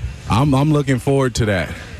Yeah. I got first question. Damage. Y'all have fun. Good to see you. See you, Will. Good luck. First question I got for you, Delaney, is I heard this growl in the background over there, and I was just like, "Who is it?" Then I saw the one. I was like, "Yep, that's on par. It's Delaney." Yeah. How many horses does a Jeep have? 1,000 horsepower. So it's a Trackhawk. If you know anything about a Trackhawk, it came with that Hellcat engine, and then I put a Magnuson 2560 on there, boarded it out, headers, E85. So it's running. It's track ready. Yeah, it's I track see you ready. running on There your you Instagram. Yeah, I race it. You race it. Yeah, I race it. You actually get in it and go with it also? I do, man. The crazy part is every time I go to the track and people actually see me and they be like, "Oh, who racing your car?" I'm like, me. Cause You think I'm letting anybody else in this car? You think I'm letting anyone else crash this? No, I'd rather crash it knowing that I tried to win. But I drive every car that I race. I drive them. I try to work on them the best I can. If I don't know too much about it, I'll send it off. But everything I do in house with the cars, yeah. No doubt. I know Fletcher Cox has a team also. Have y'all gone back and forth a little bit? No. So Fletcher and them, they run doinks. I don't ride big wheel cars. So I race. Race cars. Race cars. Yeah, there you go. I mean, donks are race cars out there. Everybody out there that race donks, that is a race car.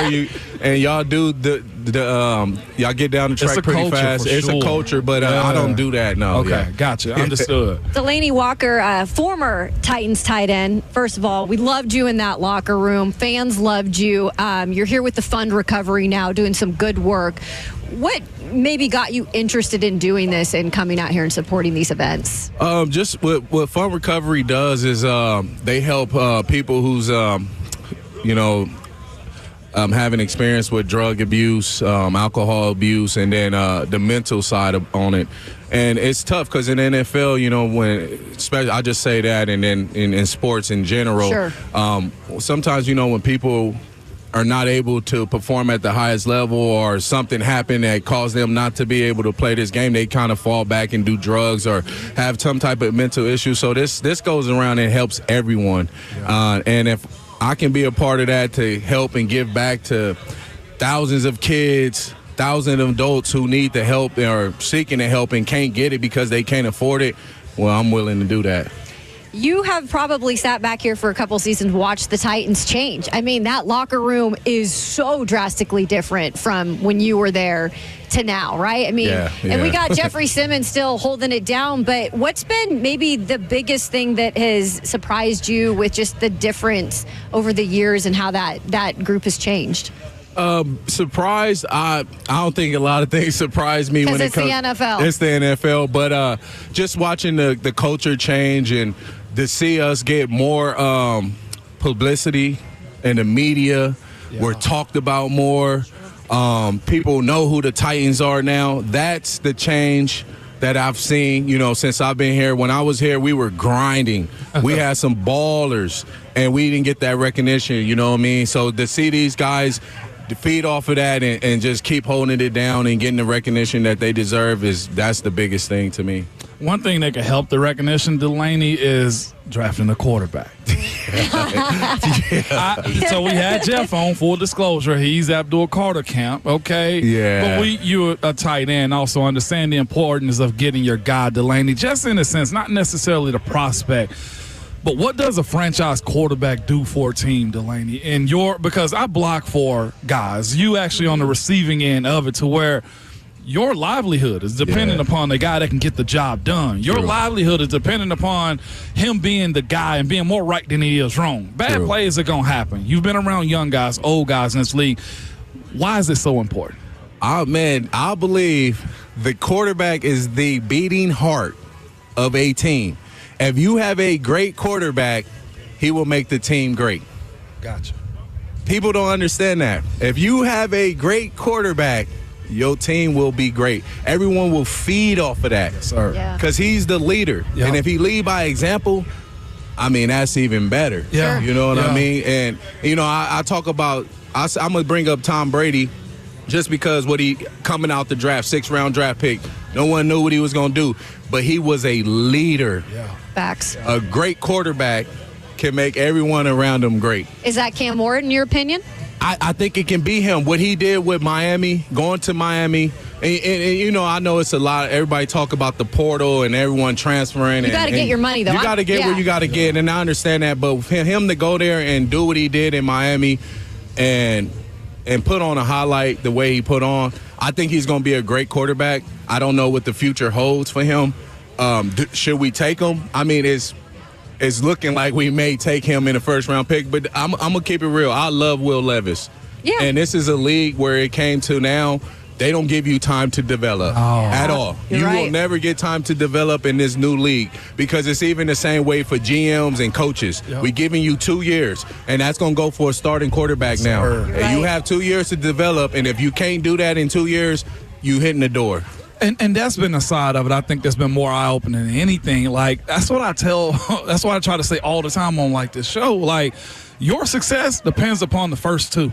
Yes. Like even for an undrafted guy, the first round, like, we got to see what they said you had. Yep. And if we don't see that, fair or unfair, like, and even so much so now, it's expedited on the college level. Yep. With, like, the NIL, like, guys having the ability, like, we say we want to, but these guys are being cut in college. Yeah. They're being told, hey, we got somebody else for you.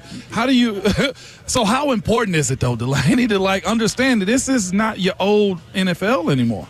It's very important. And I think the newer age guys, they kind of understand that.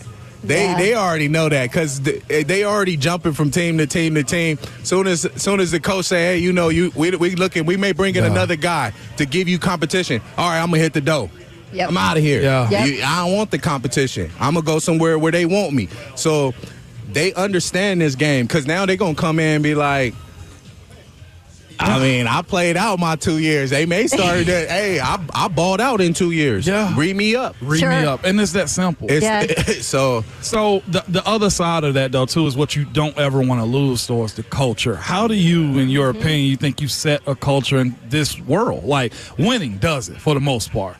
But if you're on the come up where the Titans are in a sense. They need a culture right now, right? What's the It's best not set way? yet. I guess the quarterback, right? it's going to be the quarterback. I think it's going to be the quarterback, but you still got to feed off the guys that's there. That's going to be Jeff. Yep. I think he's going to be a big impact on this year, getting a lot of young guys to gather together to be successful. We bring it in the right coaches. We bring it in the GMs. We bring it in, and they making moves. They signing guys. They bringing in guys to protect the quarterback. Sure. Again, I just think they're gonna have to feed off dudes that's been there and who wants to win. Because again, these young guys, they come in, they hungry, but you gotta remember they coming from a league where they can, whenever they're not happy, they can leave. It don't work that way in the NFL. So we'll see what happens. I'm excited to see what this year brings. Before we let you go, I do have to ask about the tight end position. That'd be stupid of me not to ask that. You got Chikakonkwo, who has had some really good times in terms of what he's been able to do, but he's got to do it from start to finish of a season. Josh Wiley needs to stay healthy. What do you feel like maybe they could even add in that tight end room here moving forward? It's that's a good question. I really think we have two great tight ends that when they do it well. Yeah. We just got to be consistent. I think they may bring in a veteran because I don't think we're going to get a top tight end in this draft this year. A lot of people are saying that these tight ends are very helpful on the team. So I think we bring in a savvy veteran who can block. Blocker. That can block. Yeah. That can block. Even though, Josh and Chick, they can block. Sure. But what we do on a run game, we going to need somebody big out there that can just hold it down and just keep trying to develop these guys. Because, again, Chick got 1 more year. Josh may have 2 more years in him in developing. But I'm excited to see what happens. Get him a quarter. Not that we didn't have a quarterback that can throw them the ball, but I know. Let's see it feels dirty down there. Yeah. Because I can't say that because I do like Will. Sure. But let's just get somebody, give them an opportunity. How about that? We in our YouTube chat, somebody said, tell Delaney to come to Cars and Coffee, and also you not gapping him. I'm gapping him. He probably in a Civic. Easy, right? Light work. You got launch control on the Hellcat on the track. I'm launching that, and I'm not looking back. And we're not looking back. He don't understand. We would not expect anything less. Heavy-footed is an understatement. Oh yeah. I mean, you saw it. It sound. I barely touched it. I know. We always know when Delaney's pulling out. I just had to pass the word. Is all I'm telling you, I like Delaney. it. Yeah. That's Tell what him they holler say. at me, man. He can find me at any drag track. Friday great night. Delaney Walker joining us. We always appreciate your time. The people love hearing from you, so don't be a stranger. Thank you, guys. I like that you said catch you at a drag track. These car meetups in the middle of the intersection Not and doing on Bryan, that. y'all. Not doing that. Catch Delaney at a drag track, okay? Yeah, catch me at a drag track. No street racing for me. So if you pull up to me and you try to race me on the freeway and you take off and then you say, oh, I gapped him, You did. I'm not racing. He's not breaking the law. I'm not right? racing on the street because I go to sanctioned tracks. Let's put some money on the line Yes. as witnesses, and it's time. Let's get that. Yeah. We love you, Delaney. Good luck out there today, by the way. Thank you. Yes. I need it. Maybe you'll play with Will Bowling. You guys can find a way together. Oh, he is. He's with Jeff. Will Bowling is pairing up with Jeffrey Simmons today. Can out he there. play? He's working on it. Jeff? He's working on it. Okay. There's been neither football player come up here and say they can golf I know, well. We no leave one's that been only to confident. quarterbacks. I mean, it's the quarterbacks and the kickers. The kickers go in the locker room and have to practice, and they putt and they play golf. And tell the weather. Yeah. Like all the new locker rooms got golf simulators now. I wish I was playing like God. Yeah, all of them got golf simulators. I'm like, okay, this was just for the kickers. Exactly. How times have changed. Thank you so much, Thank Delaney. you guys. Y'all have a good one. We'll wrap up the show coming up next here on RKW. Y'all have a good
Welcome back into RK as we wrap up things here on this Monday morning. We've got Lucas Panzica limping up to the booth. Him and Buck Rising ready to take over. I'm just praying for that foot to get better. He's not making it any better right now. Like, if he was my kid, oh my gosh. Would you have him like just like on a wheelchair or something? I'm talking about icing 4 times a day, elevated. Scooter. In a boot and crutches is what he ultimately needs right now. And he's got it wrapped up, He's though. robbing his body right now. All that inflammation right now is going straight to that ankle. Looks like Moan, you got to have a talk with him after this. I've been trying to help him with some exercises and stuff. Have you? We'll see he's what he's doing. doing. He's not a good listener. He need to be contrasting right now, cold and hot. Cold, hot, the pressure on it right now. It should be wrapped up. Like, there's so many tips we all have for Lucas. I agree. I see what Buck is sending him to the shadows as often as he does right now. He deserves it. He doesn't want to hear from him. He doesn't. He don't listen We're well. just hoping our teammate Will Bowling comes out on the other side okay with not injuring anybody. Man. Jeffrey Simmons and Will Bowling are actually teammates. paired up today. As long as Will doesn't This hurt is incredible. Big Jeff, I think we'll be okay. Yeah. Right. And I'm excited to hear all the things that happen as they're riding together along, the course. Hopefully Will comes back with a cool story other than him breaking somebody's window. You know Exactly. what I'm saying? Like, you're paired up with Jeffrey Simmons. You got to drive a. Is he a good driver? Is he a bad driver? Right. Does he drive the ball well on the golf course? Like, these are the answers we need How's right now. his putt game? Did he threaten to choke you? No, not Exactly. really. That's not the moment. There's off-season Jeff right now. It's that side. And Jeffrey Simmons, by the way, joined our show earlier. If you missed it, you can always go back and listen to the podcast. But I let him say it. I wasn't going to ask the obvious Ramon Foster and say, who are you picking? Who do you want in the draft? No, he voluntarily gave me the answer, and it's Abdul Carter. He wants You're not surprised, though. I'm not surprised. I hadn't talked to Jeff in that sense. We talked a little bit after the segment. Sure you did. But I haven't brought it up. That's been my contingency as far as what Jeff had to say, too. One is Jeff. Jeff has a voice. He's the mainstay on this team right now. Nobody closest to him, right? Amani Hooker, right? Maybe the only other savvy veteran that has an input on what this team would like to do if they give an opportunity to have an input on it. And he mentioned my sentiments. Like, I get it. Like I said, I've conceded the idea of picking anybody but Cam Ward at this point. Sure. But my point of it was this. I'm not anti-quarterback as it pertains to the draft picks or the prospects. Mine was the strongest part on this team to me was the defense. And you got a guy that needs a whole lot of help as far as Jeffrey Simmons is concerned. And that's why I thought going to get an edge guy would help more in this year as opposed to that. But Delaney, Kayla. Delaney was like on the opposite end because he says, a quarterback can change the whole outlook of your organization. Right, and he's not completely out on Will Levis, by the way. He actually likes Will, but he's also realistic knowing that quarterbacks don't get that much time anymore. That conversation has to be had. Like, if Cam comes in and the offense isn't where you want it to be, and it might not be on Cam more than it is just on the surrounding parts. Right. And that's where, that's what I've been asking for Coach Brian Callahan and for the quarterback selected. How much understanding is going to be given, right? If Cam has a subpar year, right, and Coach Callahan doesn't call it the way you want to, is it an indictment on him and the quarterback? Right. Or is it just because the team isn't there? And you know what? Borgonzi and Chad have said, no, we're good. You got time.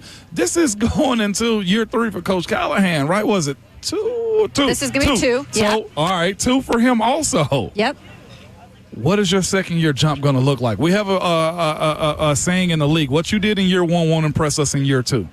Right? What big steps will be made for you to show us that you are a NFL caliber head coach, right? Is your game planning going to be a whole lot better? Is your management of the team? He said this offseason also, I think with Easton Freeze, his attention to paying more attention to the defensive side of the ball and special teams, the management of players. Like, there's a lot of questions that need a lot of answers within the next 8 months of this season. You know what I'm saying? And that's why, for me, it was of the understanding, well, do you build a team or do you say go get your guy? And that's a lot of faith in a rookie quarterback.